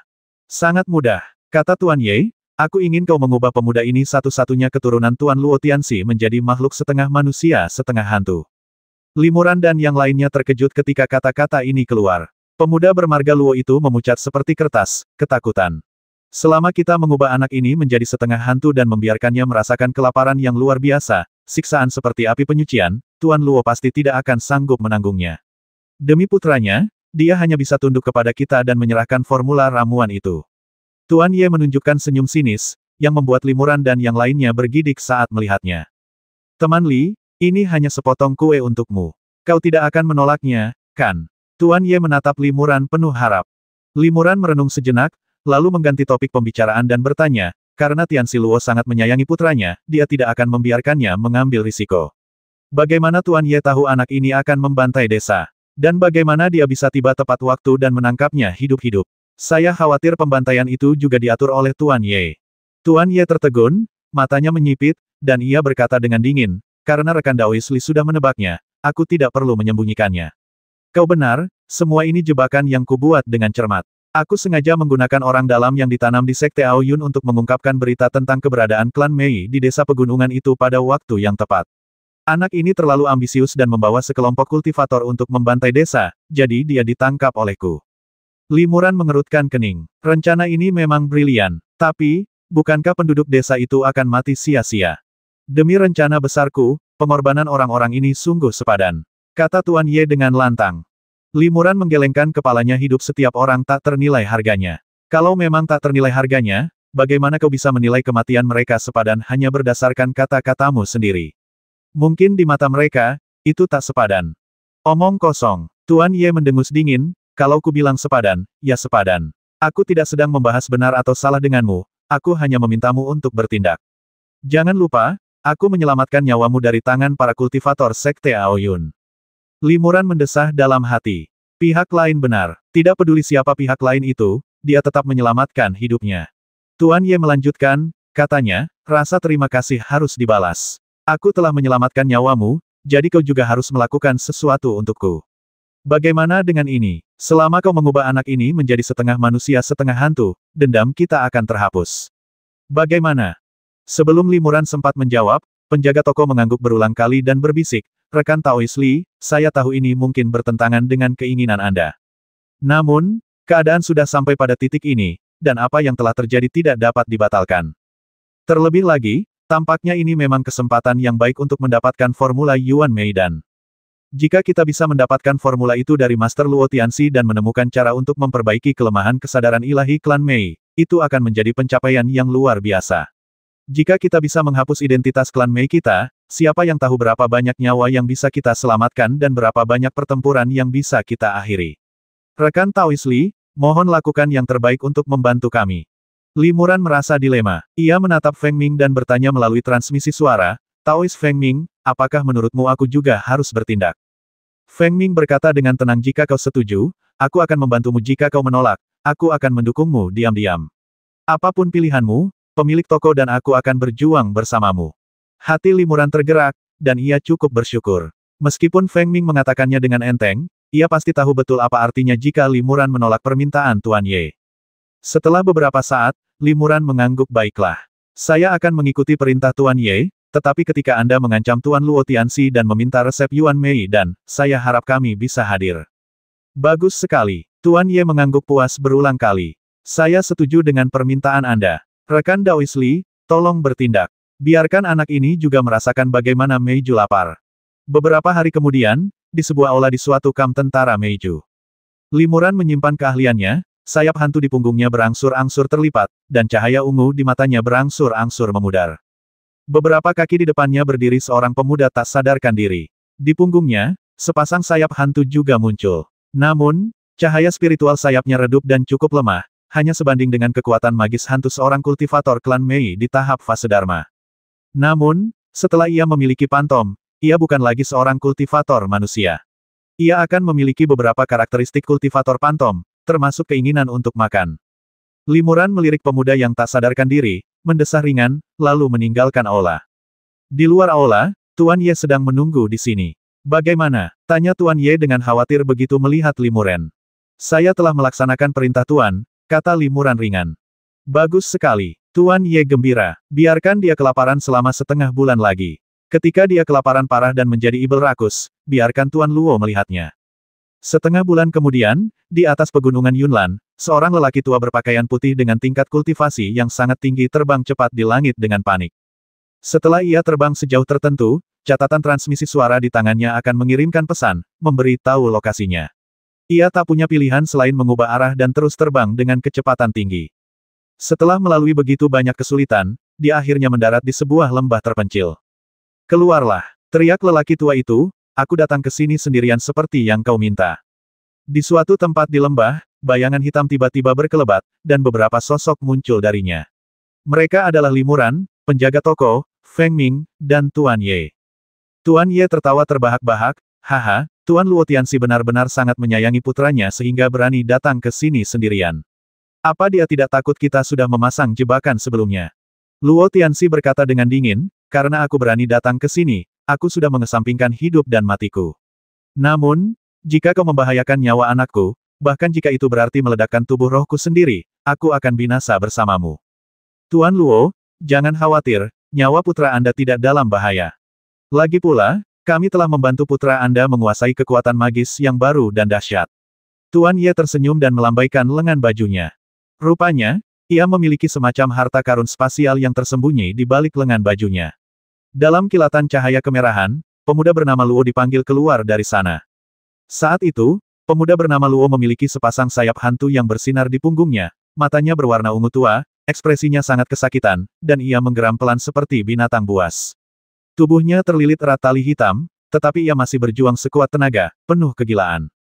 Yuer, kamu baik-baik saja. Bagaimana kamu bisa menjadi seperti ini? Tuan Luotian terkejut, wajahnya penuh kekhawatiran dan sakit hati. Otang pembawa sial, kalian monster jahat dari klan Mei, apa yang telah kalian lakukan pada Yuer? Tuan Luotian murka, dan auranya langsung berubah sangat ganas. Tuan Ye mencibir dan berkata, aku sarankan kau bersabar. Kalau kau tidak tenang, kau harus menyaksikan putramu mati di depan matamu. Mendengar ini, Guru Luo Tianxi harus menahan amarahnya. Dia melempar tas penyimpanan dari tangannya dan berkata, harta karun di sini hampir semua adalah harta karunku seumur hidupku. Asal kau mengampuni nyawa Yuer, aku bersedia menyerahkan semua kekayaan dan hartaku.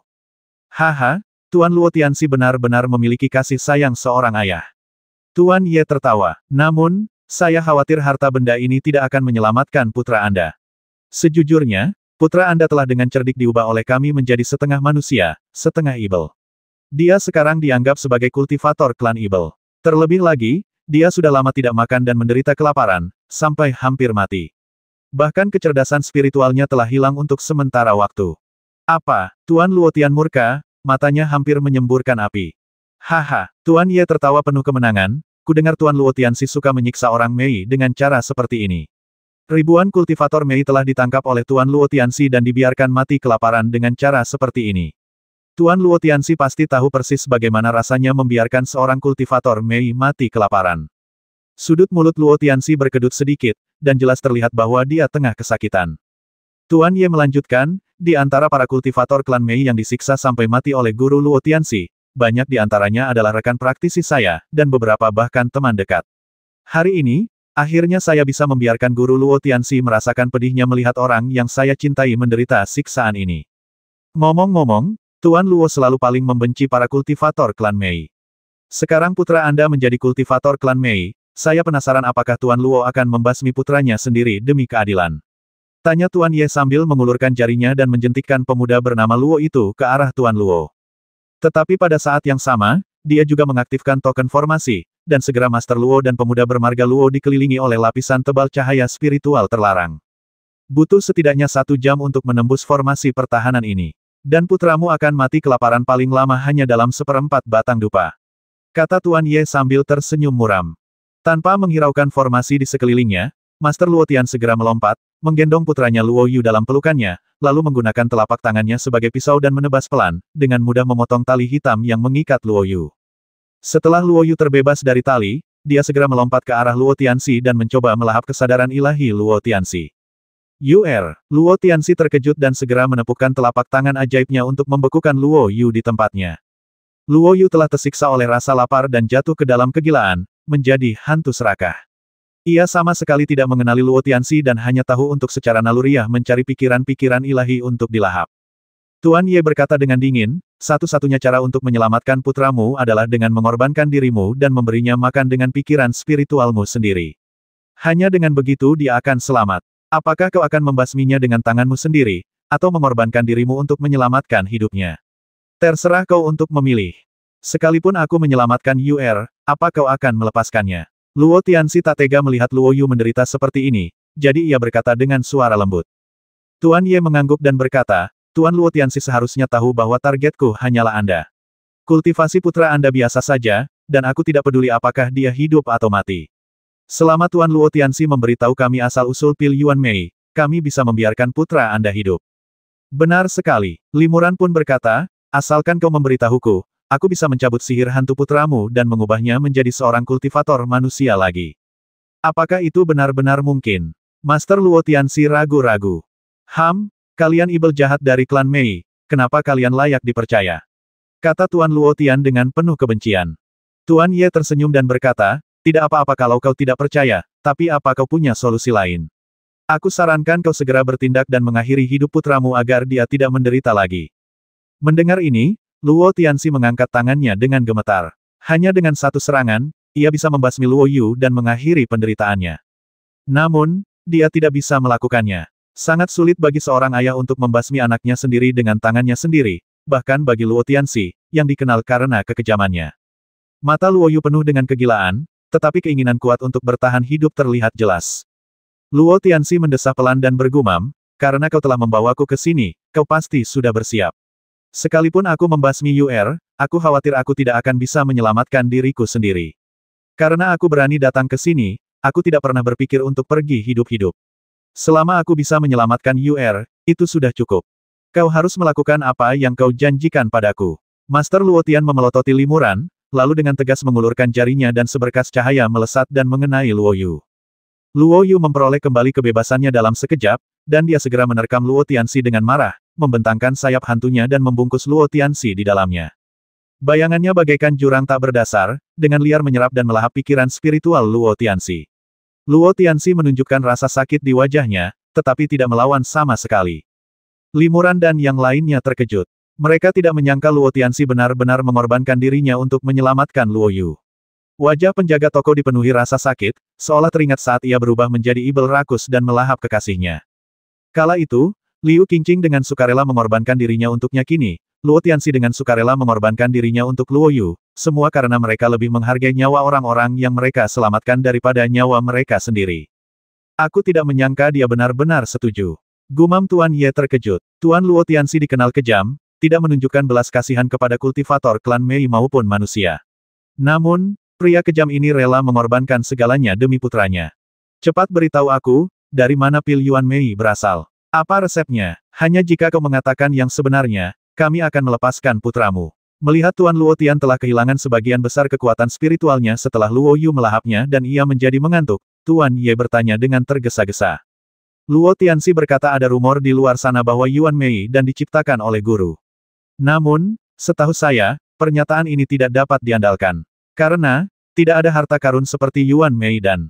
Tidak ada. Penjaga toko terkejut. Tapi Sekte Aoyunmu terang-terangan mengklaim bahwa selama kau menangkap seorang kultivator klan Mei tingkat tinggi, kau bisa memurnikan pil Yuan Mei. Kau juga memberikan beberapa ramuannya kepada para kultivator yang telah berjasa. Banyak kultivator telah menerima penghargaan dan kultivasi mereka memang meningkat pesat. Kalau itu hanya rumor tak berdasar, bagaimana mungkin bisa tersebar luas? Luo Tianxi berkata, haha, memang ada ramuan sebagai hadiah, tapi ramuan itu bukan Yuan Mei dan... Itu adalah Susendan yang disempurnakan oleh para kultivator tingkat tinggi dari klan Suling, cabang dari klan Ling. Mereka hanya menggunakan metode cerdik untuk mengubah penampilan mereka. Kecuali seseorang memiliki pencapaian yang sangat tinggi dalam alkimia, mustahil untuk melihat kekurangannya. Suku roh, apakah mereka juga terlibat dalam masalah ini? Wajah Tuan Ye berubah. Luo Tianxi berkata, benar. Guru pernah bertemu dengan utusan klan roh. Saya tidak sepenuhnya yakin kesepakatan apa yang mereka capai, tetapi sejak saat itu, guru meminta kami untuk menyebarkan berita tentang Yuan Mei dan... Beliau berkata bahwa selama kita menangkap kultivator klan roh tingkat tinggi, kita dapat secara diam-diam menukar mereka dengan sejumlah besar Susen dan dari klan roh. Guru menyimpan sebagian besar Susen dan kemudian memberikan sebagian kecil sebagai hadiah kepada kultivator yang menangkap klan roh atas nama Yuan Mei dan... Kau bisa meluangkan waktu untuk meneliti apa yang kukatakan. Aku sudah menjelaskan semuanya. Jika kau mengingkari janjimu, bahkan jika aku harus melepaskan reinkarnasi, aku akan berubah menjadi hantu yang ganas dan berkultivasi menjadi kultivator hantu yang kuat. Suatu hari nanti, aku akan membalaskan dendammu. Aku tidak menyangka ini ternyata konspirasi para elf. Gumam Tuan Ye. Penjaga toko tampak cukup kecewa. Ia ingin menemukan cara untuk memperbaiki cacat kesadaran ilahi Meiju dengan resep Yuan Mei dan, tetapi ia tidak menyangka bahwa Yuan Mei dan ternyata tidak ada. Di dalam formasi, Luo Yu terus melahap kesadaran ilahi Luo Tianxi dengan panik. Logikanya, jika Luo Tianxi melawan dan mempertahankan kesadaran ilahinya, Luo Yu tidak akan mati kelaparan. Namun, Luo Yu telah terlanjur menjadi mangsa roh serakah itu, dan jika ia ingin kembali waras, ia harus terus memberinya kesadaran ilahi dalam jumlah besar. Luo Tianxi tahu ia akan celaka hari ini, dan Tuan Ye dan yang lainnya tidak akan pernah melepaskannya, jadi ia terus menyuapi kesadaran ilahinya ke dalam mulut Luo Yu. Luo Tianxi selalu membenci klan Mei, terutama Mei Serakah, yang hanya tahu cara melahap pikiran manusia. Jika ia bertemu mereka, ia tak akan menunjukkan belas kasihan. Namun, setelah melihat Luo Yu berubah menjadi Mei Serakah, ia tak mampu membasminya. Sebaliknya, ia rela mengorbankan dirinya untuk menyelamatkan Luo Yu. Luo Tianxi memiliki tingkat kultivasi yang sangat tinggi dan kekuatan spiritualnya juga sangat kuat. Sebelum kekuatan spiritualnya sepenuhnya terkuras, Luo Yu perlahan-lahan sadar kembali. Ayah, Luo Yu terkejut dan buru-buru melepaskan sayap hantu yang mengikat Luo Tianxi. Baru saat itulah ia menyadari bahwa dirinya telah berubah drastis. Ada apa denganku? Luo Yu sangat ketakutan dan menatap guru Luo Tian untuk meminta bantuan. Meskipun Luo Tianxi belum meninggal, ia sudah sangat lemah. Ia tersenyum getir dan menghibur Luo Yu, berkata, "Jangan takut, kamu akan segera kembali normal. Tapi ayah tidak akan berada di sisimu lagi dan tidak bisa merawatmu. Kamu harus tumbuh dengan baik dan tidak manja dan mendominasi seperti sebelumnya. Ayah tidak mengharapkanmu mencapai tingkat kultivasi yang tinggi. Selama kamu hidup damai, itu saja yang ayah inginkan." Luo Yu menyadari bahwa ayahnya sebenarnya sedang memberikan instruksi untuk pemakamannya. Wajahnya berubah drastis dan ia berkata dengan cemas, "Ayah, tolong jangan tinggalkan Yuer. Siapa yang menyakitimu seperti ini?" Luo Tianxi tersenyum tipis. "Ini tidak penting. Lagi pula, ayahmu adalah salah satu dari 4 Tianxi Agung Sekte Aoyun. Aku tidak bisa mati di tangan klan Mei. Yuer, jaga dirimu baik-baik." Setelah mengatakan ini, Tianxi Luo menatap Limuran dengan mata terbelalak. "Ingat apa yang kau janjikan padaku, Tianxi, untuk mengembalikan Yuer ke identitas manusianya." Setelah Luo Tianxi selesai berbicara, ia tiba-tiba bertepuk tangan, menuangkan mana dalam jumlah besar ke dalam tubuh Luo Yu. Kultivasi Luo Yu relatif rendah, hanya pada tahap awal kultivasi Yuan Shen-nya, dan ia tidak mampu memurnikan mana ini tepat waktu. Oleh karena itu, mana ini membentuk manik bundar padat, yang tersegel di dalam tubuh Luo Yu. Namun, tubuh spiritual Luo Tianxi semakin lemah dan akhirnya hancur, dan dengan demikian, Luo Tianxi, seorang penjahat terkenal di dunia kultivasi abadi di dekatnya, pun gugur. Luo Yu sangat sedih. Ia berlutut di depan jenazah ayahnya dan menatap Tuan Ye dan yang lainnya yang tak jauh darinya dengan ngeri. Tuan Ye mendengus dingin, dan dengan jentikan jarinya, dia menghancurkan formasi itu. Luo Yu hendak terbang membawa jasad ayahnya, tetapi Tuan Ye tiba-tiba menggunakan sihir hantunya, dan seketika sepasang sayap kelelawar hitam besar terbentang, menutupi hampir separuh langit. Saat kelelawar mengepakkan sayapnya, benang-benang hitam yang tak terhitung jumlahnya keluar seperti ular dan melilit Luo Yu dengan erat dalam sekejap, membuatnya tidak bisa bergerak. Tuan Ye mengumpulkan tas penyimpanan dan harta karun peninggalan Luo Tianxi, lalu menatap Luo Yu dan berkata dengan dingin, "Tidak ada gunanya menahan orang ini. Ayo kita basmi saja dia." "Tunggu sebentar." Limuran tiba-tiba berteriak, Tuan Ye sudah berjanji kepada Tuan Luo Tianxi bahwa dia akan mengampuni nyawa anak ini. Karena dia sudah berjanji, dia harus menepatinya. "Kami, orang Mei, adalah musuh bebuyutan umat manusia. Seperti kata pepatah, semua adil dalam perang. Ketika kami melawan musuh, bagaimana kami bisa bicara tentang kredibilitas?" kata Tuan Ye dengan nada meremehkan. Limuran menolak untuk menyerah. Ia berkata dengan tenang, "Jika Tuan Ye tidak menepati janjinya, saya khawatir kami, para bawahan Anda, tidak akan berani melayani Anda sepenuh hati." Apa kau mengancamku?" Mata Tuan Ye berkilat marah. Limuran tetap tenang dan bersikeras, "Aku tidak berani. Namun, aku juga berjanji kepada Tuan Luo Tian bahwa aku akan mengembalikan identitas anak ini, dan aku tidak ingin mengingkari janjiku." Melihat Limuran sangat gigih, pemilik toko dan Feng Ming pun memohon kepada Tuan Ye. Tuan Ye sama sekali tidak peduli dengan hidup atau mati Luo Yu. Melihat ketiga bawahannya memohon belas kasihan, ia hanya bisa mendengus dan berkata, "Baiklah, kuserahkan anak ini padamu. Tapi aku ingin memperingatkanmu, jika kau tidak membasminya hari ini, dia akan membalas dendam padamu di masa depan." Limuran mengangguk. "Aku mengerti. Aku ingin menyelamatkannya hanya karena janji yang kubuat sebelumnya. Jika anak ini membalas dendam padaku di masa depan, aku tidak akan pernah menunjukkan belas kasihan." Tuan Ye mengangguk sedikit dan tidak mengatakan apa-apa lagi. Limuran berjalan di depan Luo Yu, yang menatapnya tanpa berkedip, dengan tatapan takut dan marah di matanya. "Maaf," kata Limuran ringan. Ia bertepuk tangan, dan segera segel kesadaran ilahi yang sangat kuat disuntikkan ke tubuh Luo Yu. Luo Yu terikat oleh hantu sutra hitam dan tak mampu melawan. Kesadaran ilahinya tersegel di dalam tubuhnya, dan ia langsung koma. Kemudian, Limuran menggunakan kesadaran hantu dan keterampilan Taiksu Sutra pada saat yang sama untuk menyerang kesadaran Luo Yu dan mengambil kembali semua hantu yang telah ditanamnya di tubuhnya. Kesadaran ilahi Limuran begitu istimewa sehingga ia bahkan dapat menyatu dengan hantu, yang merupakan alasan utama mengapa ia menjadi setengah manusia, setengah hantu. Keistimewaan inilah yang memungkinkannya menggunakan kesadaran ilahi dan hantu untuk menanamkan beberapa kekuatan magis hantu yang lemah pada kultivator lain yang tidak memiliki kekuatan untuk melawan. Meskipun hantu yang ditanamnya relatif lemah, hanya memiliki kekuatan hantu tahap Dharma, itu sudah cukup untuk mengubah seorang kultivator manusia yang awalnya tidak bersalah menjadi setengah manusia setengah hantu, dan juga memiliki beberapa karakteristik hantu. Proses penanaman hantu membutuhkan invasi dan asimilasi kesadaran ilahi lawan, yang cukup rumit dan sulit. Limuran terus merapal mantra selama beberapa hari, yang menghabiskan banyak kesadaran ilahi dan kekuatan hantu. Namun, mengambil hantu yang ditanam jauh lebih mudah. Limuran hanya membutuhkan sebatang dupa untuk mengambil hantu yang ditanam. Saat ini, Luo Yu, meskipun masih pingsan, telah mendapatkan kembali identitas manusianya. Hantu di tubuhnya ditanam oleh Limuran, dan hanya Limuran yang memiliki kemampuan untuk menghilangkannya. Sayangnya, hantu Limuran sendiri sudah tertanam dalam, dan ia tidak mampu menghilangkannya. Jika ia mencoba membubarkan hantu itu secara paksa, ia juga akan mati. Setelah Limuran mengambil kembali hantu yang telah ia tanam di dalam tubuh Luo Yu, ia mendapati hantu itu telah tumbuh jauh lebih kuat. Hal ini kemungkinan besar disebabkan oleh Luo Yu yang telah mengonsumsi sejumlah besar kesadaran ilahi Luo Tianxi, yang menyebabkan hantu itu tumbuh secara signifikan. Jika Luo Yu terus mengonsumsi kesadaran ilahi manusia dengan cara ini, setelah berulang kali mencoba, hantu itu akan semakin tertanam kuat di dalam tubuh Luo Yu, dan Limuran kemungkinan besar tidak akan dapat mengambilnya kembali.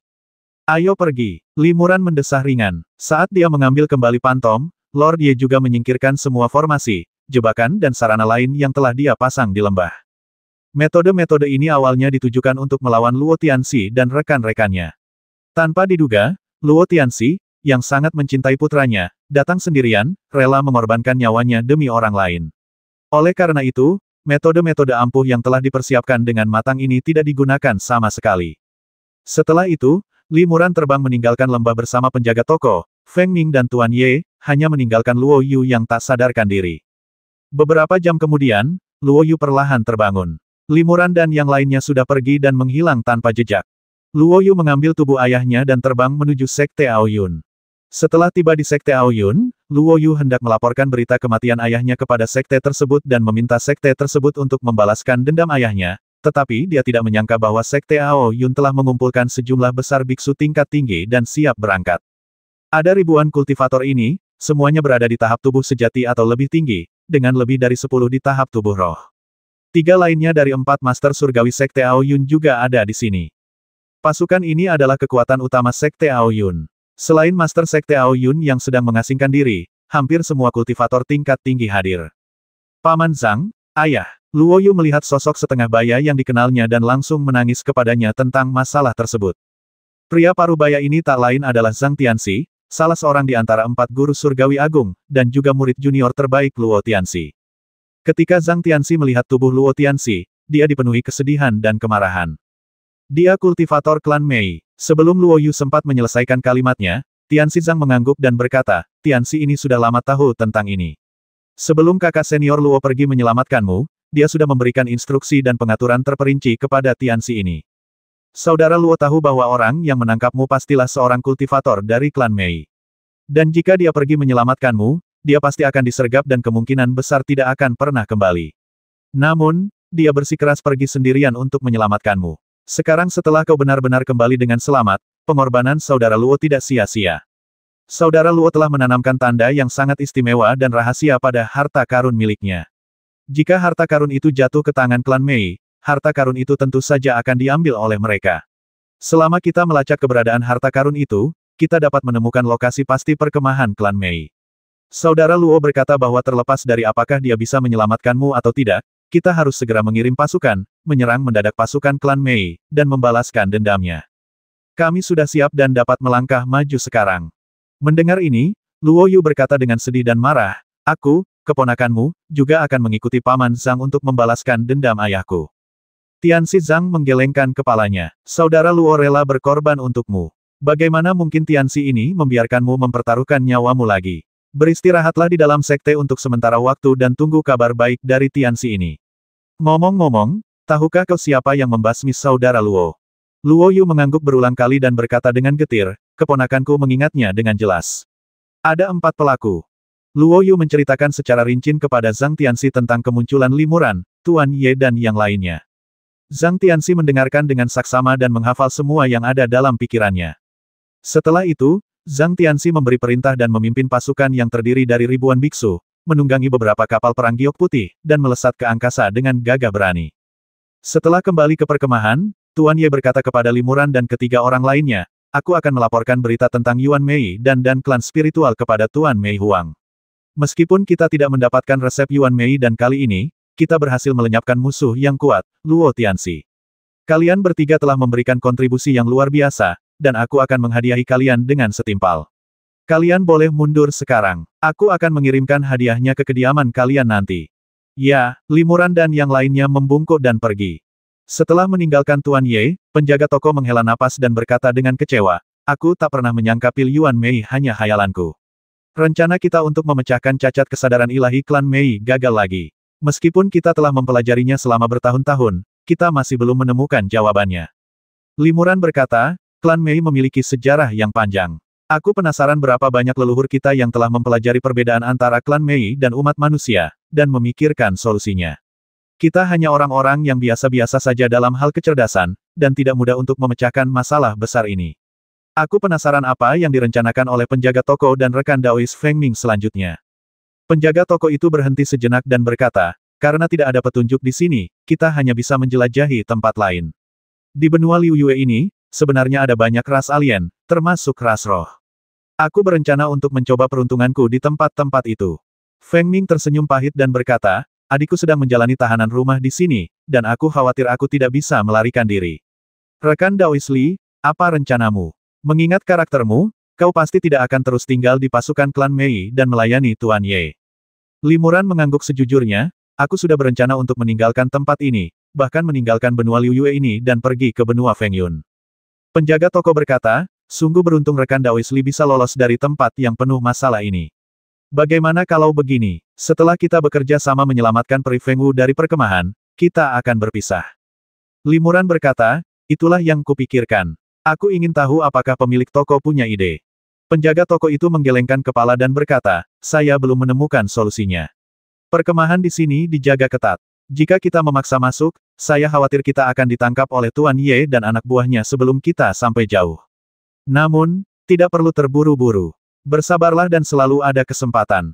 Limuran tersenyum tipis, aku punya cara untuk menciptakan kesempatan bagi kita untuk melarikan diri sekarang juga. Benarkah? Feng Ming terkejut sekaligus gembira, kau benar-benar punya cara untuk menyelamatkan adikku. Aku memang agak yakin, kata Limuran, mari kita bahas detailnya setelah kita memasuki ruang rahasia. Mereka bertiga memasuki ruangan sunyi di kediaman Limuran. Limuran mengaktifkan pembatas yang telah ia pasang di kediaman tersebut. Ia juga mengeluarkan selusin jimat dan memasang susunan jimat isolasi untuk menyelimuti ruangan sunyi tersebut lapis demi lapis. Setelah melakukan semua ini, Limuran dengan hati-hati melambaikan lengan bajunya, dan puluhan serangga aneh seukuran butiran beras terbang keluar. Serangga-serangga ini disebut Pantonggu, dan mereka adalah serangga kelahiranku. Limuran berkata, Pantonggu ini paling ahli dalam seni transformasi. Selama mereka menghirup aura seorang kultivator, mereka dapat berubah wujud menjadi kultivator tersebut, hampir tak bisa dibedakan dari wujud aslinya.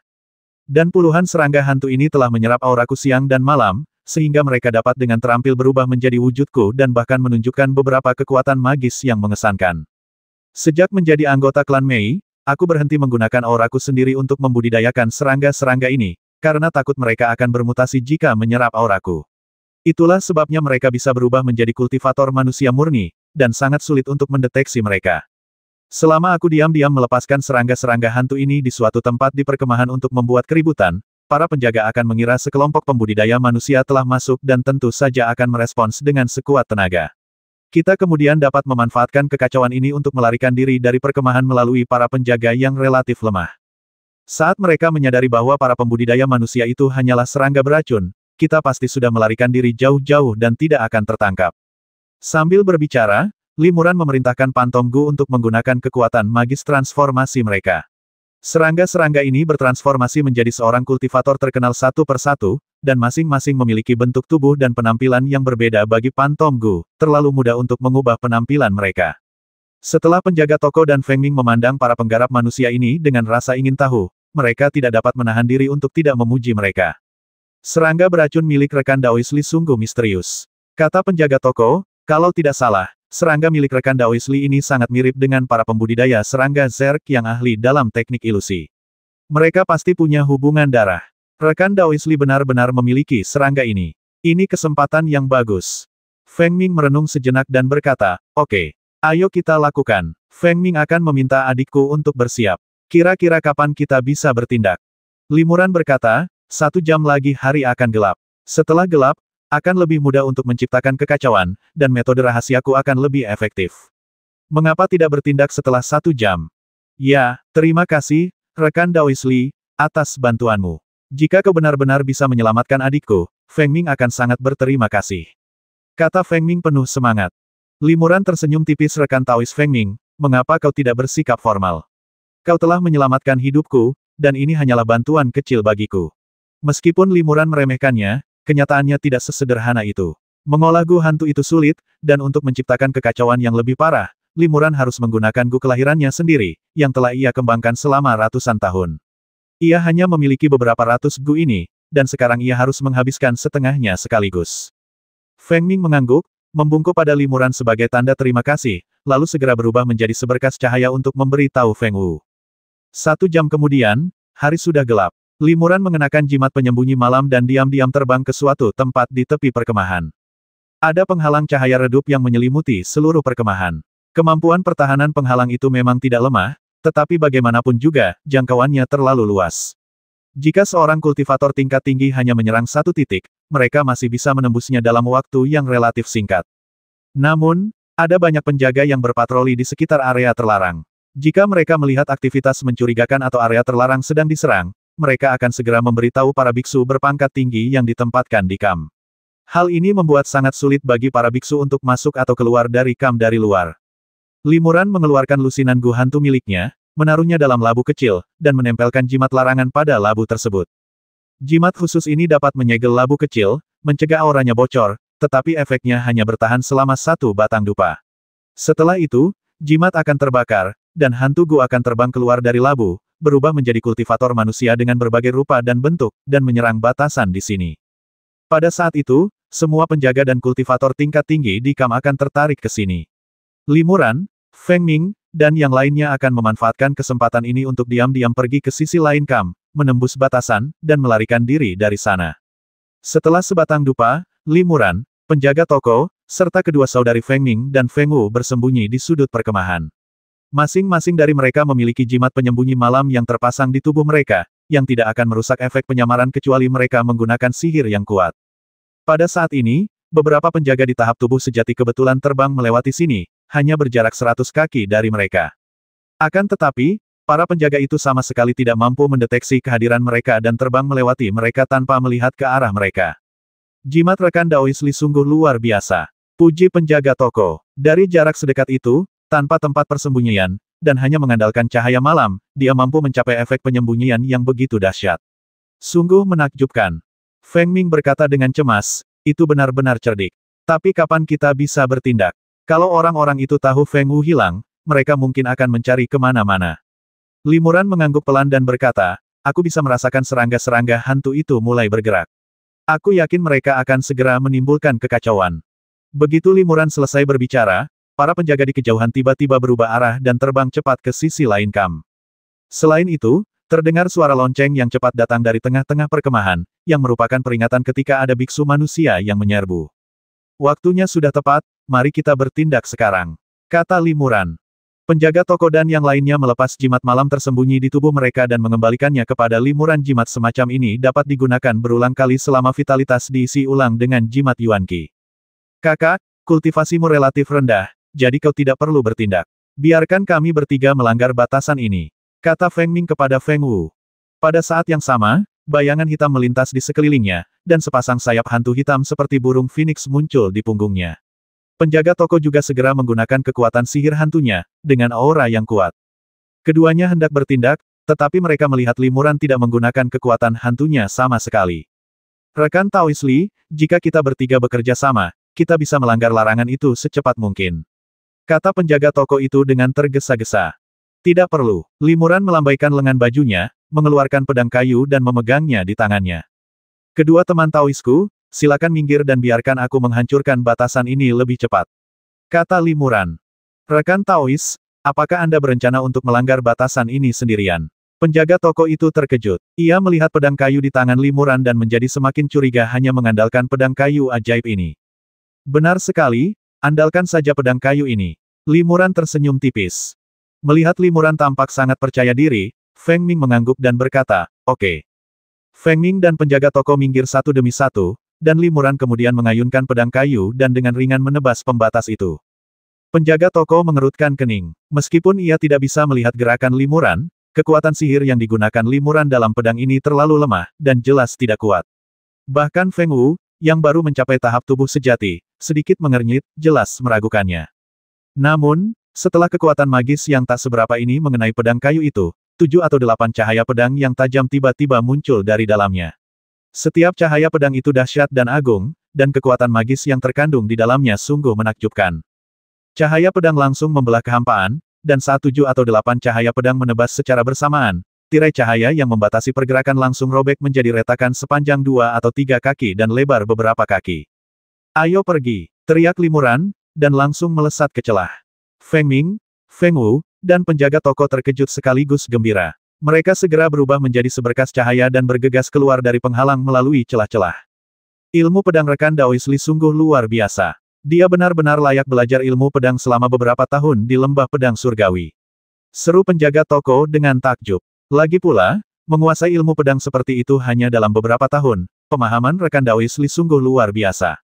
"Bos, kau salah. Aku hanya ahli dalam seni jimat," kata Limuran, mengulurkan tangannya dan meraihnya di udara. Dalam sekejap cahaya, beberapa jimat muncul di tangannya entah dari mana. Limuran menyerahkan jimat-jimat itu kepada Feng Ming dan yang lainnya satu persatu, sambil berkata, "Pasang jimat-jimat ini di tubuh kalian dan biarkan aku mengaktifkannya satu persatu.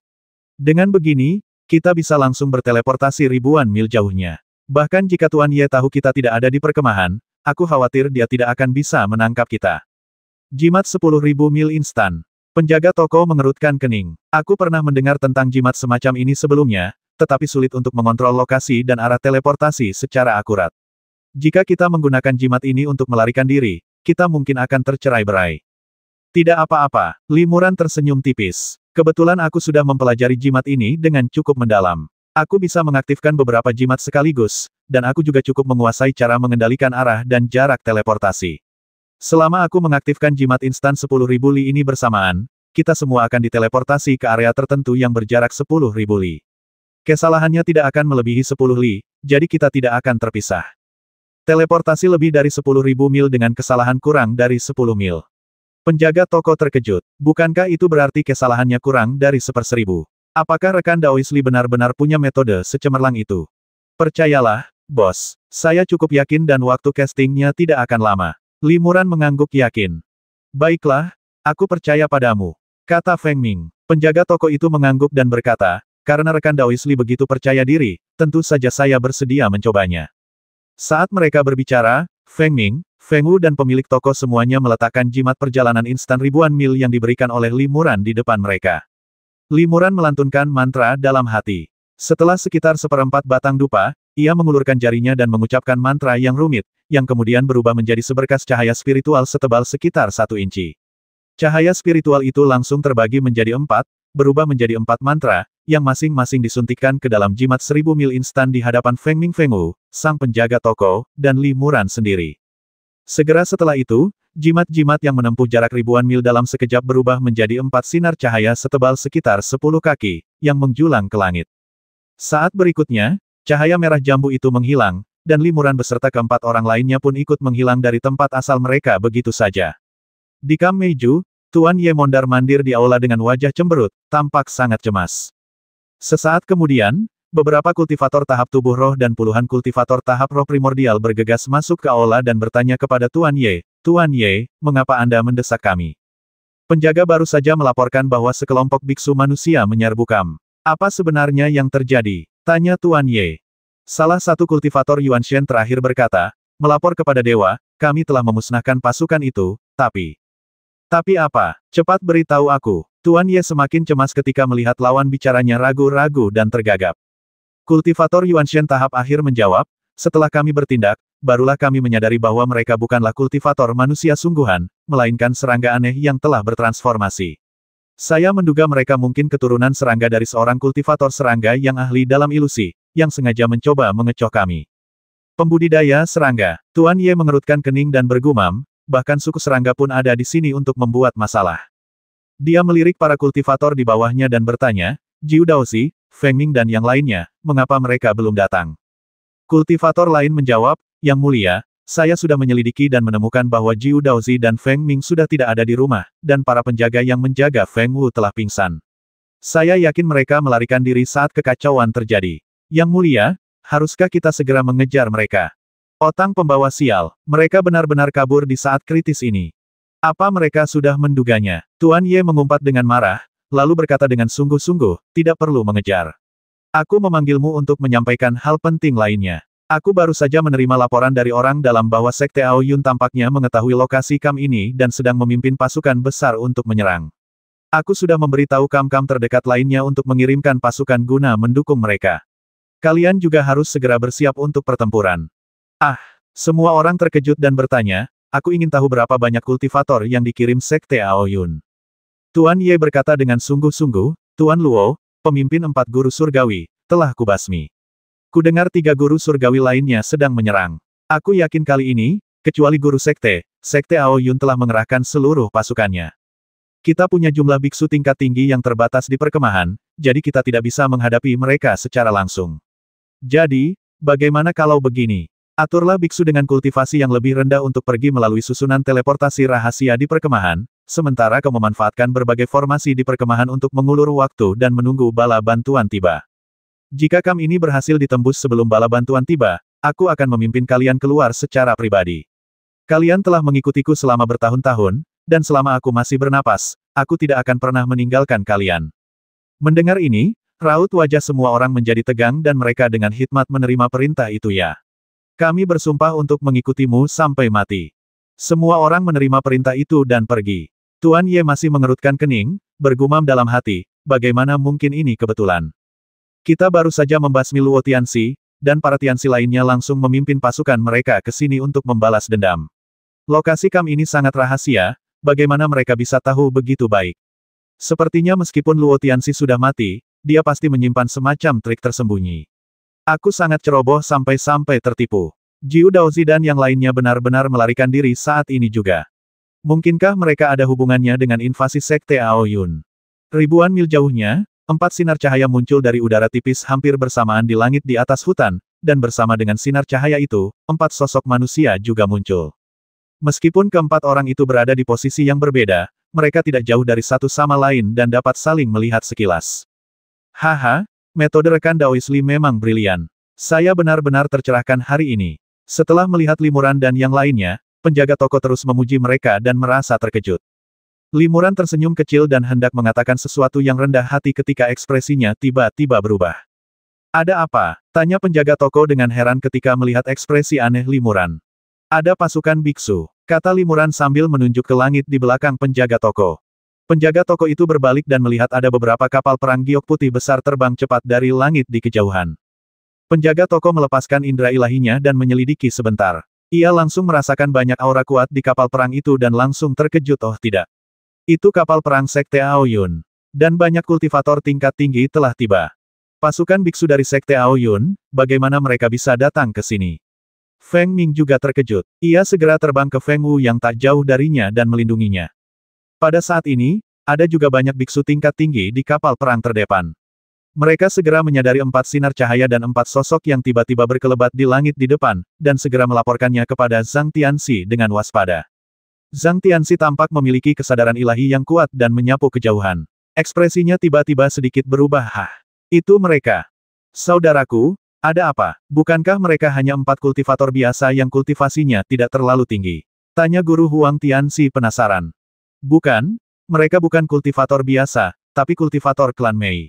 Dan 3 di antara mereka adalah pelaku yang langsung membasmi kakak senior Luo. Zhang Tianxi berkata dengan getir, awalnya aku ingin menyerbu kam klan Mei dan menghabisi mereka, tapi aku tak menyangka akan bertemu ketiga orang ini sebelumnya. Kakak muda Huang, kau terus pimpin pasukan untuk menyerang kamp klan Mei.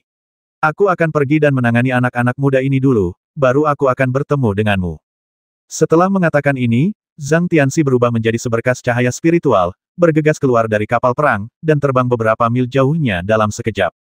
Ya, Tianxi Huang setuju di belakangnya. Kultivasi orang-orang itu tidak tinggi, paling-paling hanya di alam Yuanshan akhir, sementara Tianxi Zhang berada di alam tubuh spiritual tengah. Untuk menghadapi keempat junior ini, tentu saja ia tidak membutuhkan bantuan orang lain, dan itu tidak akan memakan waktu lama. Sebagai perbandingan, menyerang kubu Meiju lebih penting.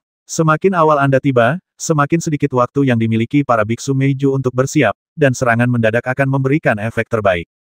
Kapal perang itu tidak berhenti sama sekali dan terus terbang maju dengan kecepatan penuh. Jangan panik, penjaga toko segera mengirim pesan kepada Limuran dan yang lainnya, kita tidak menggunakan kekuatan hantu kita, jadi sulit bagi mereka untuk mengenali kita. Limuran mengangguk. Ia juga berpikir begitu. Ia merasakan ada banyak kultivator tingkat tinggi yang kuat di kapal perang itu. Jika ia dan rekan-rekannya segera berbalik dan melarikan diri, itu hanya akan menimbulkan kecurigaan dan mendorong mereka untuk mengejar. Melarikan diri dari kejaran para kultivator tingkat tinggi akan sangat sulit. Bahkan dengan jimat 1000 mil instan, mungkin tidak akan ada cukup waktu untuk mengaktifkan mereka satu persatu. Kapal perang itu terbang tepat melewati mereka tanpa henti. Namun, seberkas cahaya melesat dari kapal perang itu dan mendarat di depan mereka, berubah menjadi seorang pria parubaya berwajah tegas yang menatap mereka dengan tenang. Salam, senior. Limuran dan yang lainnya tidak berani mendekat, melainkan hanya memberi hormat dari kejauhan. Mereka semua merasakan aura pria parubaya ini sangat kuat, dan ia adalah seorang ahli dalam tahap tubuh roh. Pria parubaya itu menatap tajam Limuran dan yang lainnya. Setelah beberapa saat, ia tiba-tiba mendengus dingin dan berkata, seperti yang diduga, dari luar, klan Mei dan para kultivator manusia sama sekali tidak bisa dibedakan. Guru surgawi ini jelas tahu bahwa kalian adalah kultivator klan Mei, tetapi beliau tidak dapat melihat kekurangan apapun. Penjaga toko dan yang lainnya terkejut, dan Limuran juga terkejut. Bagaimana dia bisa tahu identitasku? Mungkinkah? Limuran memikirkan hal ini dan segera mengaktifkan pantom. Pupil matanya berubah menjadi ungu tua dalam sekejap, dan cahaya terang tiba-tiba menyambar di punggungnya, berubah menjadi sepasang sayap hantu yang bersinar dengan cahaya. Pada saat yang sama, Limuran bahkan menyuntikkan sejumlah besar pikiran ilahi ke dalam hantu itu, membuat hantunya semakin mempesona. Segera setelah itu, sayap hantu Limuran tiba-tiba mengembang 100 kali lipat ukurannya, menutupi sebagian besar langit dan menyelimuti Feng Ming Feng Wu dan pemilik toko di dekatnya. Ujung sayap hantu itu bagaikan pedang tajam, yang langsung membelah kehampaan. 800.